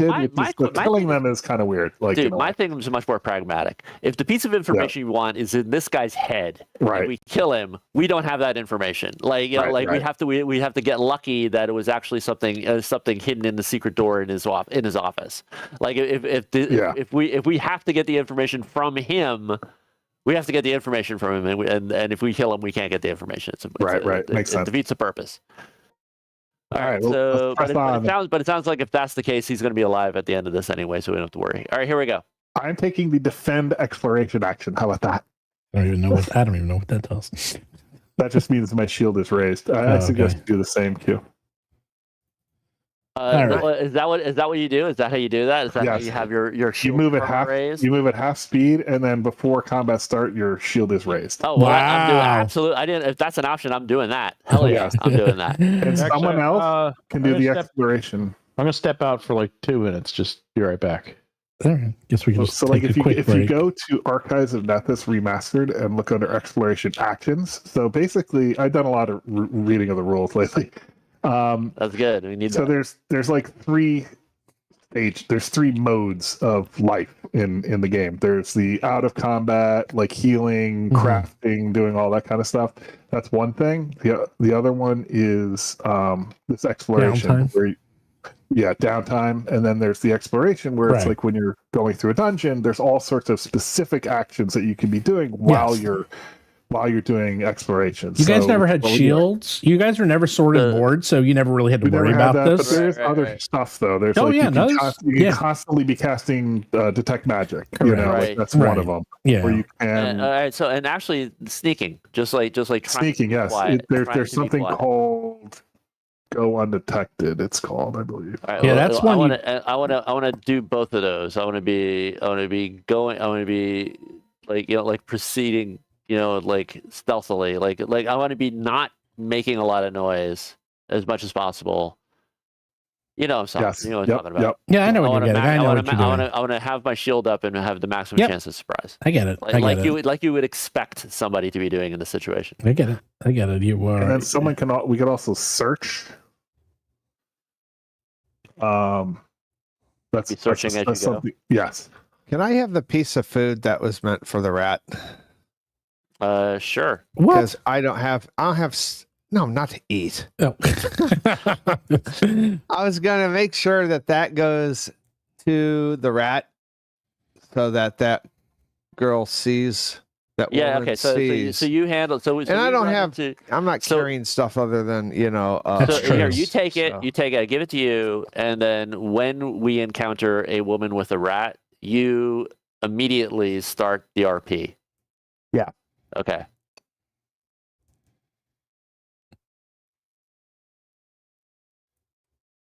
I guess we're waiting for Jason. Do you guys want to come in and look Yeah, at this room? I'm gonna use the bathroom real quick. There you go. All right, I'm gonna get a beverage in. Look at you all. Everyone's going stuff. Where'd your cat go, John? Where's your cat hat? I don't know. They disappeared. They gave up on me. Usually they'll hang out with me when they want something, when they want to play or get petted. But Player Yeah. pet. usually they're around here. Like when we're playing, Mhm. they're on the other side of the screen, looking at me, going, "Why are we here, Dad? This is boring. Mhm. Let's do something more interesting." Yeah, no cats around. They're sleeping, I guess. Now Jason is back. Jason's back. I'm back. He's back. He's front. He's side. Did you get any further in Dungeon Crawler, Carl? Yeah, I'm almost done with book 5. Ah, It's really good. good. Good. Well, what's Thank interesting, what makes it so good is like he doesn't really go too far into the game. Well, now he's very smart. I mean, this guy, by the way, Yeah, he does the. Did you? He has a of the game Kickstarter out. mechanics. His Kickstarter has already done 1.6 million. I was like, this guy knows Oh, what for he's. his books? No, Yeah. for a comic book, for one comic book.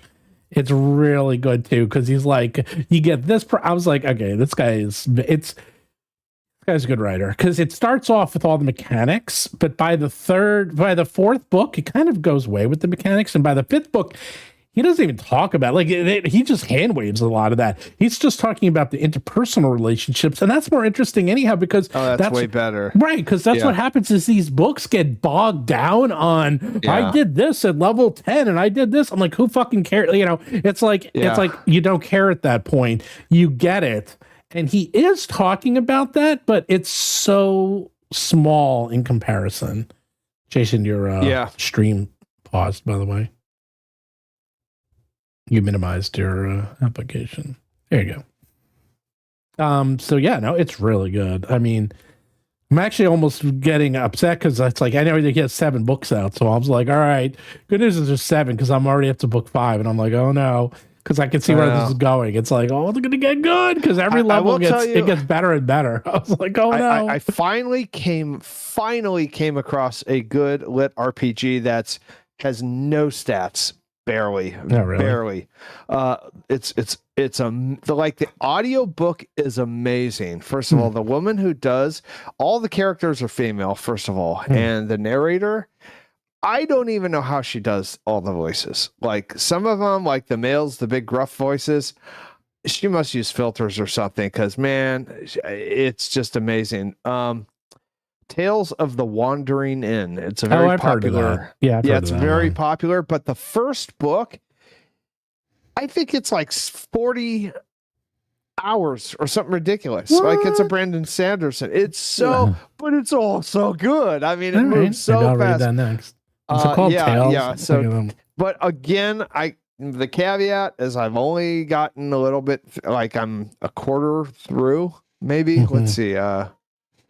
Yeah, I'm up to page. The writing is just 613 good. out of 700, and his books are big. It's 726 pages. I mean, he ain't fooling around. These are long books. So. Wow. How long are the audiobooks? I have no idea. I don't read. I read.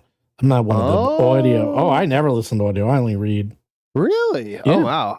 I haven't read a book in the longest time. I fall asleep. That's why. If I The Wandering Inn, is that it? Yeah. Tales of the Wandering Inn, yeah. Oh, Tales. Maybe it's just the Wandering Inn. No, I think it's the Wandering Inn. Okay. Oh my God. Do you know how many books there are in the series? John. Do you know how many books are in the Wandering I Inn? have no idea. 17. Oh my God. Well, they can't be this long. No, because it must be that you must have the one book that's all of them. I wonder if it's a few of them combined. I'm going to go to Audible to see if. I mean, it has amazing reviews. It's a 4.7. 4.8? Wandering Book. The Wandering Inn Book 1. Wandering Inn Book 1. Jeez, it's just Book 1. Yeah, it's oh my God. Yeah, it's over 40 hours long. Jesus Christ. Oh wow. It's 1,362 pages long. That's book 1. Jeez. And there's 17 books in this series. Have you read All the Skills? Steve. What do you mean all the skills? It's a series called All the Skills. Oh no, never heard of that. That is probably the most popular one after The Wandering Inn. In fact, the reason why I turned on to it is that Matt Damon and Damien mentioned book 2 is All the Skills. 1,900 pages long. Book 3. Wait, I gotta see. Oh, she only goes down to 1,100 pages. I mean, I read long books, but that's insane. Yeah. I mean, But 2,000 they're pages really for easy one reads. book. They don't jump around too much, at least so far. Like I'm halfway through book 1, and it's All right. Well, let me finish Dungeon Crawl We're back. Carl. Okay, you're back. All right. Sorry, I wasn't looking. I wasn't up. stop, All right. stop talking. Okay. Well, I was just waiting for everyone. Okay, you. Real quick. There was kind of crazy play in the baseball game. I saw it. I was watching it. Where the guy, the center Bases fielder loaded, brought one a home out. run back, but it hit the wall, so it was a live ball. So the center fielder throws to short, who throws to catcher, who steps on home and then runs up to third for a double play because it counted as like a ball in play and not a catch. He saved it from going over it was going to be a grand slam. He jumped over the wall, grabbed it. It fell out of his glove, hit the wall. He then caught it, threw it home. They tagged the runner out, and then he ran at the third and got the other guy. Hitting the wall made it a live ball. Right, it was not an out. So that's insane. So all the runners had stayed put. No, even worse. They all started to run, and then they all ran back to the base because they thought it was caught. They were all tagging up or whatever. Right, they were all tagging up. Yeah.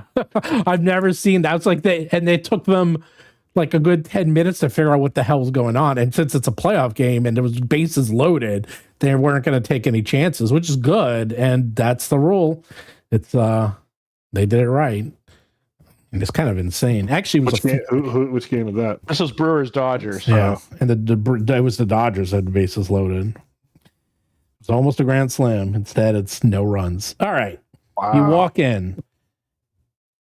Empty rum barrels fill the northern corner of this otherwise sparse hall. A stairway east of the barrels leads to the second story. So far, no people. And sure enough, you can see that there is a door here. And sure enough, there is tons of rum barrels stacked up against that door. So you're like, yep, the guy was right. And you see stairs going upstairs. I guess we go up. Let's see if my teleporter works. It worked. Nice. I built that. Excellent. Look at that. It worked. All right. You got teleported upstairs. Curious to see what you can see. When you go I can upstairs. see a hallway and a door and a rum barrel. Oh yeah, I'm And upstairs. a little hammer on the ground. All right. So you go upstairs and you are on the plank veranda surrounding the second floor of the hideout. It's knotted and splintered and seems to bear the weight of you walking across it. The entire walkway is surrounded by a 3-foot tall makeshift wooden railing. In addition, you hear, see Ivar, no, you can't see yet. You hear a woman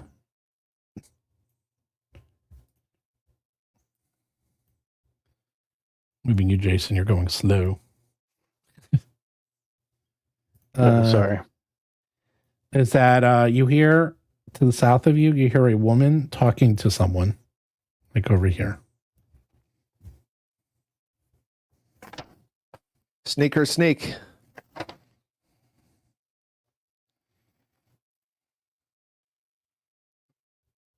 All right, you see this. You look around. Repetto. Oh, hey. We know her. That's the rat, and that's the woman, and so go. She's talking to her pet. Oh yeah, there she is. Okay, I have to move my screen. She looks at you, and as soon as you guys are wanting up, and she's like, I'm holding up the food in my hand for the rat as I approach her. Okay. As you approach her, suddenly, and she seems to be talking to her rat, and her back is to you, and she seems to be doing tricks with her rat. And this is actually a blood mouse, and you can see what the blood mouse looks like. Blood mice, they look like normal mice, except their mouths look like the mouths from Blade 2. Remember the vampires in Blade 2? Oh, yeah. So their mouths open up, and inside they have a proboscis, and they look super cute except for their mouths. So they drink blood, and they're kind of like mosquitoes. They kind of latch onto you, put the proboscis in, they grab you with the flaps, and then they drink the blood. That's how that works, by the way. So, anyhow, with that in mind, and these are all over the place. Like this is like a mouse to you. This is very well known. They're all over the place. They're much deadlier than mice because they actually can kill you. But a lot of people keep them as pets, and they can be defanged, or the proboscis can be taken out. So they're very, very common. They're very, very common, and she used to be playing with it. Anyhow, so as soon as you hold up the food, Squints jumps out of her hand and runs up to you to get the food, and like sits and begs for it like a dog. What do you do? I toss it to him. Okay. So don't be alarmed. We know your name. Yeah, You're Ricardo. The chef sent us. She looks at you and she's like, oh. Okay. I'll tell you what. You seem to be on the up and up, and thank you for saving me. And Repetto takes the food and runs back up into her hand and says, I'll tell you what, I'm just going to look the other way. And then if you guys go through that door, I'm just going to leave. And I think there's something in town I need to check on. Just be careful if you go up another floor. There's that's where the captain is, and he's in a really bad mood. Malar Kang. We were familiar with them. Where are the stairs upstairs? Where are the stairs? Like, we're outside, right? Yes, you're outside. She says, just go in there down the hall, and you'll find the stairway going right up. Are you a prisoner here? She's like, no, just someone who makes a lot of bad life choices. Ah, I see. Well, so you're not going to be too upset of what happens next. She says, no, I appreciate you saving my life, and my heart really hasn't been in this for a long time. Well, with that, and her and Squints is like, say bye to the nice men, Squints. And she just sort of walks away with a little rat in her hand. She's like, okay. Right. It's like, I think there's a sale in town that we can go check out, Well, right? that was Squints? nice. Yes. So you don't have to be murder hobos. You don't have to kill everyone. That's good. I like it. All right. So and by the way, you will not get less loot by not killing people. I'm going to let you know that right now. Yeah, it's actually preferred, I think. What's that? There is Possible. Well, I wrote this, so I know how it works. Yes. So I know how it all works. So yes. I want my monster part. You won't get anything less. So by doing the right thing, we will not be penalized. How about that? All right, I like by it. Being good. Yeah. Where's your character? By being good. We are good. I'm good. Yes. Where'd Seth go? Seth? Seth, Seth's are you by the Around door. I'm around the corner by this other door. He's by the door. Are you ahead of us? No, he's by the door. You guys were. I think so. Yeah. The door. I don't know what it is. Is that? Just go around the corner where I am, and you'll see it. I see it. Okay. And you can see in the profile. So basically, you are in the right by, like, this part is here. This overlooks the front. So you guys are basically. All right, I'm going. Okay, the door appears to be unlocked. All right. You see in front of you a hallway, and in the hallway, you see 3 sets of doors. Door to the north, door to the south, and door to the west. I think we go straight because that's what she said. Yeah. And wait, straight through this door, straight, and then to the right. We'll go straight. I think it'll go upstairs. Well, you see stairs going up there. Well, I guess he went upstairs.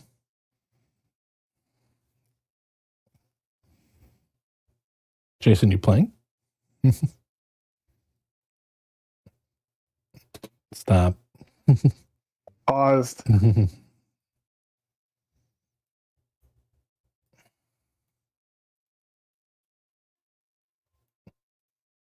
All right.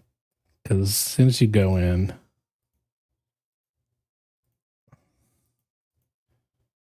sorry. This is driving me crazy. It's doing something I don't want it to do. All right. You see, you guys are going really fast. All right. You walk up the stairs. A wide bed with a 4-poster canopy dominates the northeastern corner of this penthouse bedroom. An armoire in the southeast corner and a round wooden table with matching chairs complete the suite. The table is covered with well-worn paperback books, which surround a crystal decanter of brown liqueur. The window to the south shows a balcony accessible by a door in the same wall. Along the north wall, stairs descend to the floor below, which is where you just came through. As you walk in, right in front of you, sitting at the... Actually, he was just standing up, looking over the books. You believe you see Amalar Khan himself. I'll show you what he looks like. Ta-da! I want to initiate conversation with him. After this description. Got a weird weapon. Well, that's what the Iron Eels are known for. They're literally the Iron Eel. You can see him, right? Yes. Yes, but not his name. Yeah. Can you see his token? Yep. Okay. Okay, just making sure. For some reason, it's not letting me do what I want to do. What do you do? Right. I pull out my copy, my dummy copy of my half of the map. And so I pulled out, obviously, so he can see it. Malar. And I walk up to Malar. Does this look familiar? And I put this in front of him. You just walk up, hands up, hand it to him. handed it to him. You give it to him. I wait for him to assess it and acknowledge it, and perhaps verbally respond. So he looks at you, and he goes, "You are obviously quite skilled at getting this far without causing a ruckus. I'm going to have to speak to some of my guards downstairs. But sure enough, let's sort this out like sensible people. You seem to be reasonable." He says, "I see that you have a map. Well, what do you want to do with this map?" Well, I got to tell you, our plan here is to get the second half from you before you got the second half from us, because you already sent 2 of our guys to do that, and we're not waiting to give you a second chance.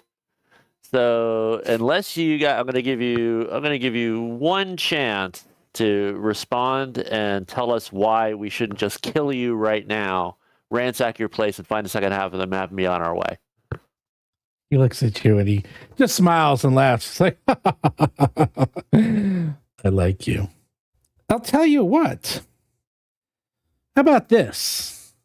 Why don't we settle this according to the Pirates Code? A duel. If you accept, and if one of you will face me in a fight atop of the crow's nest, 1-on-1 combat, and we do this with honor and dignity, I will tell you everything you need to know, give you my half of the map, anything you want, I'll tell you within reason. But if I win, you'll give me your map, your gear, and next 2 months of your lives, you'll become servants and receive the greatest honor of all in helping me reclaim the treasure of Poppy herself for the Iron Eels. All right, so I've never heard of that of this Pirates Code. I don't know how real that is. I don't know if I could. I don't know if I could trust that. I'm going to talk to like you guys. Have you guys heard of that? Hold on a second. But more importantly, why should we do this whole Pirates Code business and go 1-on-1? Why don't we just dogpile you now 4-on-1 and ransack the place and find the map and leave? Says, oh, looks at you. He's like, I guess you could do that. Of course, if you kill me, you'll never know where the other half of the map is because you think I'm stupid enough to just hide it here where someone like yourself could just do exactly what you just said you were going to do. Please. I'll tell you what. Okay. We'll fight. We'll fight to the grim. All you need to do is just not to the death. It's whoever just surrenders and begs for mercy. But if you fall dead before you're able to surrender, well, he shrugs casually. Well, in that case, you should have spoken up earlier. All right. So now, how do we does it sound like he's telling the truth? Whatever, yeah, it does. And then whatever as my perception means of judging whether or not somebody's lying to me. Yeah, no, you think he's telling the truth. And by the way, as you say this, suddenly 2 more pirates run in, but he holds up his hands and he to make them stop, but they look like they're ready to go. Okay. I say, I laugh and there's a huge window in front of you, by the way. They were able to see. I take back my dummy copy and I do a little flourish to indicate that we think alike. That we have our half of the map safe and secure, so that's why you can't kill us. Just like you have your half of the map safe and secure, which is why we can't kill you. And I indicate that. I indicate mutual understanding on that point. And then I turn it over to my comrades and I say, so what do you say? Do we take him up on his offer or do we fight? See, what are the rules of this duel? Here are the terms. Can we assist? Here are the terms. I will duel one of you on top of the crow's nest in hand-to-hand combat. We'll place all of our weapons in this chest at the base of the nest. As soon as we both reach the nest, we count to 3, and then all bets are off. And no one else is allowed to come up to the crow's nest until the duel is over. Those are the rules. All right, and we're fighting to the pain. We're fighting we fight to the grim. To the grim. What's the grim? The grim is till one of you surrenders. Okay, yeah, to the pain. Right. I know what you're talking about. That's from. Yeah. So not to the death. We're not to the death. But not to the death. If one of you dies before you get a surrender, well, you should have spoken up. Okay. Before you die. And it's and just so I remember, me personally out of character. Yeah. We win, we get what we want. He's indicating that he does actually have the map or know where it is and can give it to us. He says this: if you win, then I'll tell you what you want to know about Poppy's map. If I win, you give me your map, your gear, and the next 2 months of your lives. Oh, that sounds like a bad deal. So if you win, we just get information. If you win, you get the actual map itself plus stuff plus us. He says, I'll tell you what. That doesn't sound He too says, good. I'll tell you all about Poppy's map, and I'll give you the map itself.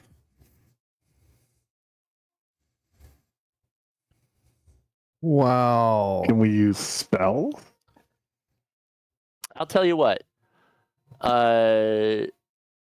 You're still a little bit waiting on your side now because you want us for like 2 months.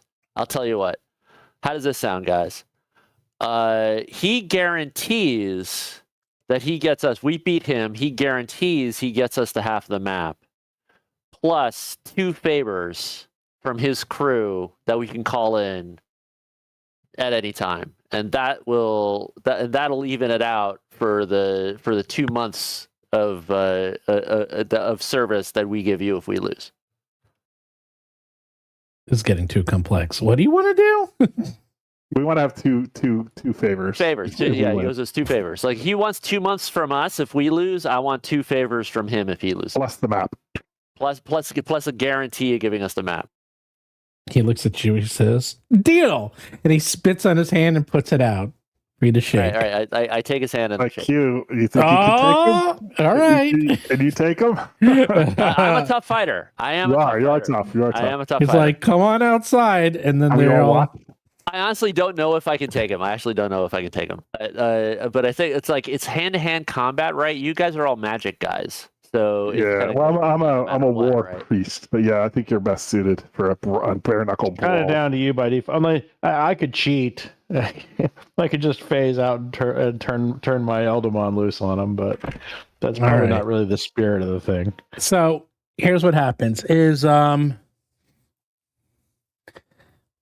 he says he says to everyone he after he grins connivingly, he says, "We got ourselves a pirate duel," and everyone runs up and like everyone who's on guard who you slipped by.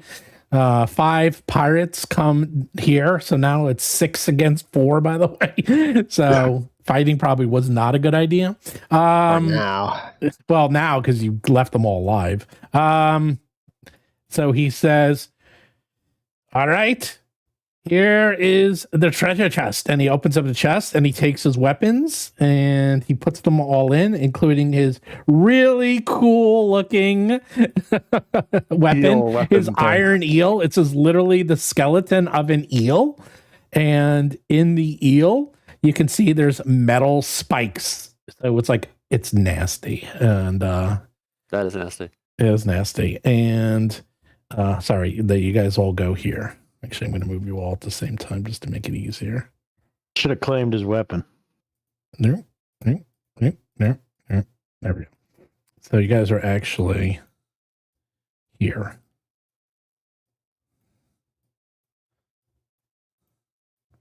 All right, and out of character, if I understand this correctly, I likewise put all my weapons in the chest, Mm-hmm. and then it's like 1, 2, 3, Chest here. go, and then it's 1, 2, 3, go, and then we fight. Like if we go for the weapons in the chest, No, you try can't. and You're get going to go up. You're only on the roof. You're on the roof. There's one more level up, and then the crow's nest is up here. So it's supposed to be like bare knuckle brawl. Yep, bare knuckle. Okay, all right, that makes it simple. In the Hand to crow's nest hand. or in this room? No, this is the roof. There's a crow's nest right So- above you. Look Right, on the map. You see on the map? So This is we where you are disarm now. so we disarm You're ourselves, here. go up to so we Okay. disarm ourselves, go up to the crow's nest, and fight bare knuckle. Yes. So basically, you guys were here. Look on the map in the lower right hand corner. You were down there. You then went upstairs. Now you're on the roof of this whole place. You guys there's actually a little chest. You can see it right there. You guys are all there. And then way up here in the little itty bitty crow's nest, that's where the fight takes place. The bare knuckles fight. All right, I'm actually going to draw and drop all of my stuff. Okay. You don't have to do it. It's going to be forever to don't do that. I like there's a mechanic. There's a Well, mechanic just working. turn I it can just off. pick it back. Don't take it off. Just turn it off because otherwise it'll get reset and crap, and like you have to redo all Well, your no, buttons. it should be okay because I can I can drop things and then pick them back up. Oh, right, you can do that. Okay, yes. And That's should you. I take off my shield or should I use my shield? I don't You should know. use your shield. No shield. All right, so I'll drop my shield. It's hand-to-hand too. combat. He's wearing armor though, right? He's got armor. Yeah, it's got armor, but it's same as you. Armor's allowed, but it's just not shield. Because shield can be used as a weapon. And they're fighting. Are we all supposed to stay down here? Yes. All right. All right. Well, good luck. All right. I You. think I'm ready. Here I think he I'm is. ready. Here's the terms. Good I'll luck, duel one of Cause you on top of Clinton. the crow's nest in hand-to-hand combat. We place our weapons in this chest at the base of the nest. As soon as we both reach the nest, we count to 3, and then all bets are off, and no one else is allowed to come up to the crow's nest until the duel is over. Okay, fair enough. Okay, I'm ready. Alright. So we go up the ladder here. Yes. I will just bring you there. It doesn't teleport you. Whoosh. And There you and are. I will with my message spell tell the 3 of us, Permafrost and Iggy, that you know what, like regardless of the outcome, like I'm not going to let him die up there. Like Well, they're doing nothing lethal, so definitely no one's dying. No, there's know. no, it's lethal. It's lethal. Oh, no one said anything about not lethal. No. But it's to the grim, right? So we're Correct. fighting to the grim. It's So- whoever But he also said if you happen to die, then oh well. Like, Yeah, the grim is that's until how- someone gives says up. mercy. Someone says, yeah, someone gives up. That's basically it. You're fighting till someone gives up. Now, if you go to 0 hit points as a player character, are you unconscious and unable to say mercy? Yes. All right. So if I'm going to say mercy, really, I have to judge it, and if I'm like 5 hit points left, decide and things like that. Correct. And I'm probably gonna go up and try and save you. Okay.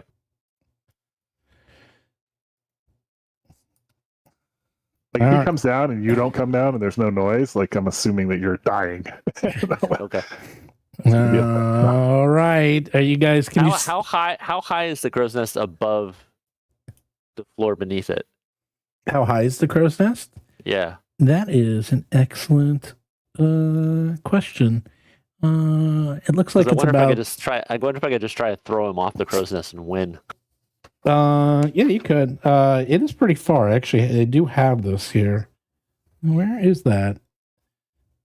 Probably at least 40 feet. Maybe. No, it's really far. Yeah, it's like 20, 30, 40 feet. I'm gonna make a note. I should put that. I have that here somewhere. 4 stories. Yeah. And like, how much damage is that? How bad is that fall? 10 feet. It's like 10 points per 10 feet or something. It'll kill you. You fall, you die. All right, because that's. Well, if you fall off this, you'll probably hit the roof. But if you don't hit the roof, then you will probably, yeah. Actually, I want to do something so you can see. Just give me a second. Oh, wall controls. There we go. I'm actually going to delete some walls here.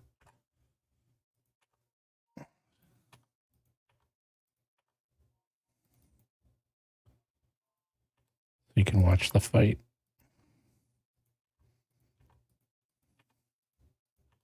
Is there room up there to go up? No, probably not. Well, you should be able to see. Hopefully, give me a second. Can you see them now? Deleting the wall. Yeah, I can see. If we move our tokens to the far right, you can see.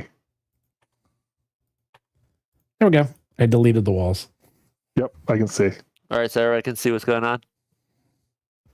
That's kind of cool. I just did that. I just moved. I you over. don't know. I'm interested. I don't know how fancy this is going to get. This might just be a slugfest, but I guess we'll see. UFC. Because grappling rules and things, like, how interesting can this get? You can do all that with athletic stuff, right? Trips and grapples. Can I? Yeah. That's all athletics. Yeah, let me see.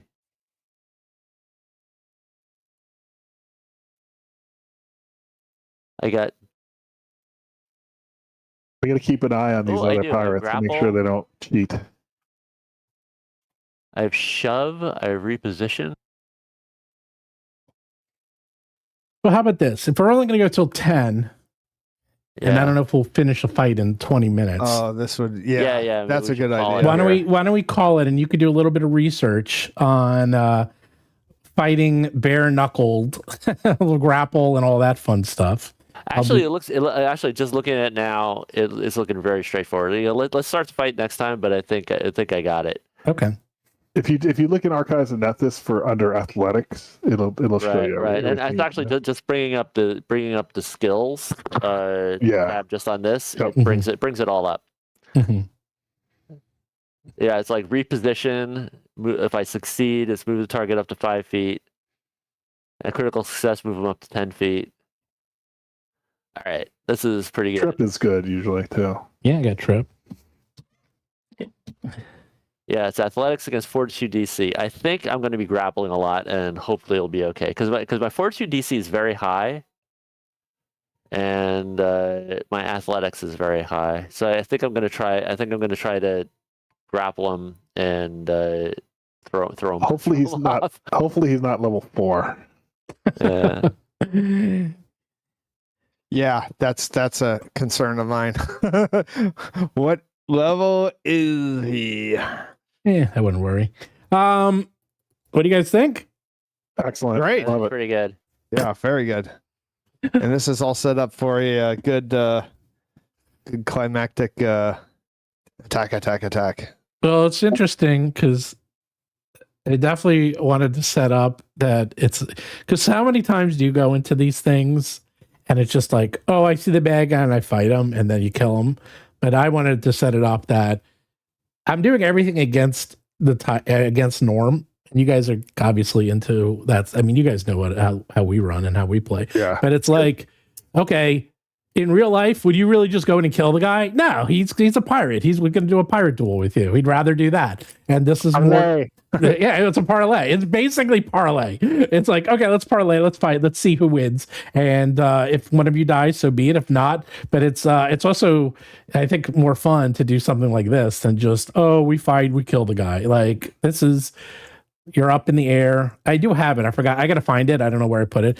You're really high up, though. Like you're really high up. This is important to note, there is a banister around it, as you can see.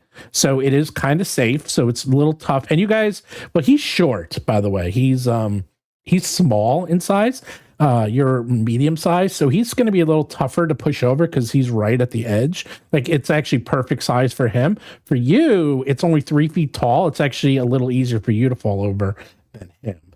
However, if you notice the roof, you're on the roof. The roof does not have anything on the edges, so that will fall. You'll fall right off that roof, by the way, because you're literally just on the roof of the building. Oh, yeah, you could end up fighting out there in that outer ring area. Nice. Yeah. Well, no, there's no outer ring. That's just art. So, like, you see it? That's how big it is. It's 15 by 15. That's it. Wow. Nice. Right. Yeah, that ring is just, I'm just thinking decoration. because here, just a preview for next time. I'm tempted to just do a round. Oh, wait, by the way, it says right here, I'm so stupid. A pine wood shipmast rises high from the sky in the center of the Iron Eel's hideout. 25 feet up is the shipmast from the hideout's roof. A circular platform with wooden rails creates an auspicious lookout. Duh, it said it right in the description. 25 feet. 25 feet. You might survive that. Maybe. Probably not.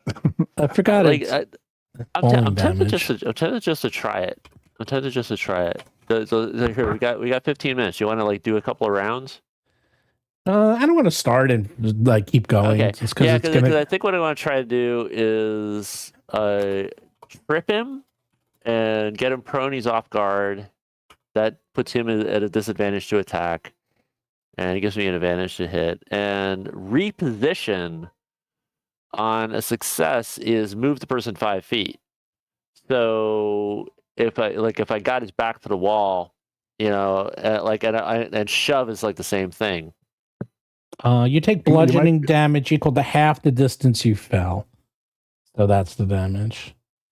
So, if you can also do, so if you're about to fall, you can do two things. You can grab an edge as a reaction, and that's where you just do a check. So you grab before you fall off. That's very cool. Anyone could do that. So I think my move will be hopefully to like reposition him over the edge and drop him. Like use the reposition maneuver of athletics. Okay. To just reposition him over the edge and try and drop him and let him. And that would actually be very dramatic and cool even if he grabs on, because he can grab on and then I can say, do you surrender? And that would be a very nice way to end that fight.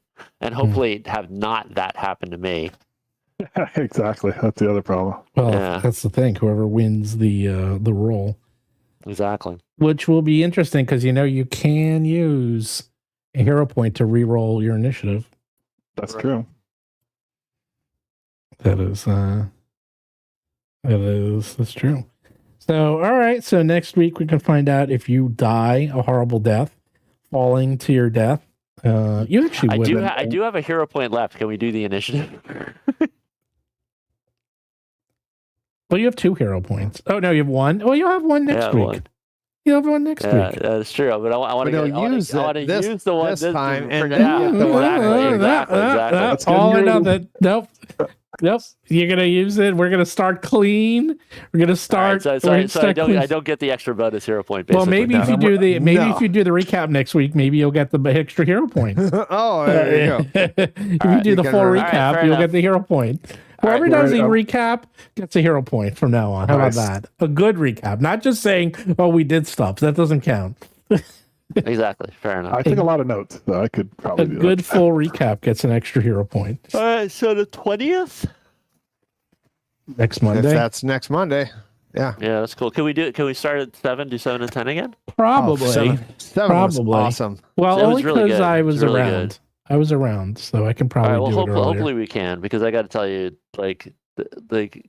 this is actually excellent for me, because normally I go to bed at 10 anyway. Okay. Well, so this is actually tonight I was perfect. around, and I'm All right. Well, around, so it we'll was see. easy. We'll see what happens. Okay, so Probably next week. at latest it would be 7:30. So 7:30. All right. Cool. All right. All right. That's All right, good. good night, Next everyone. week. Sounds good. All right. Thank See you you. guys Have a good night. later. Yep. All right.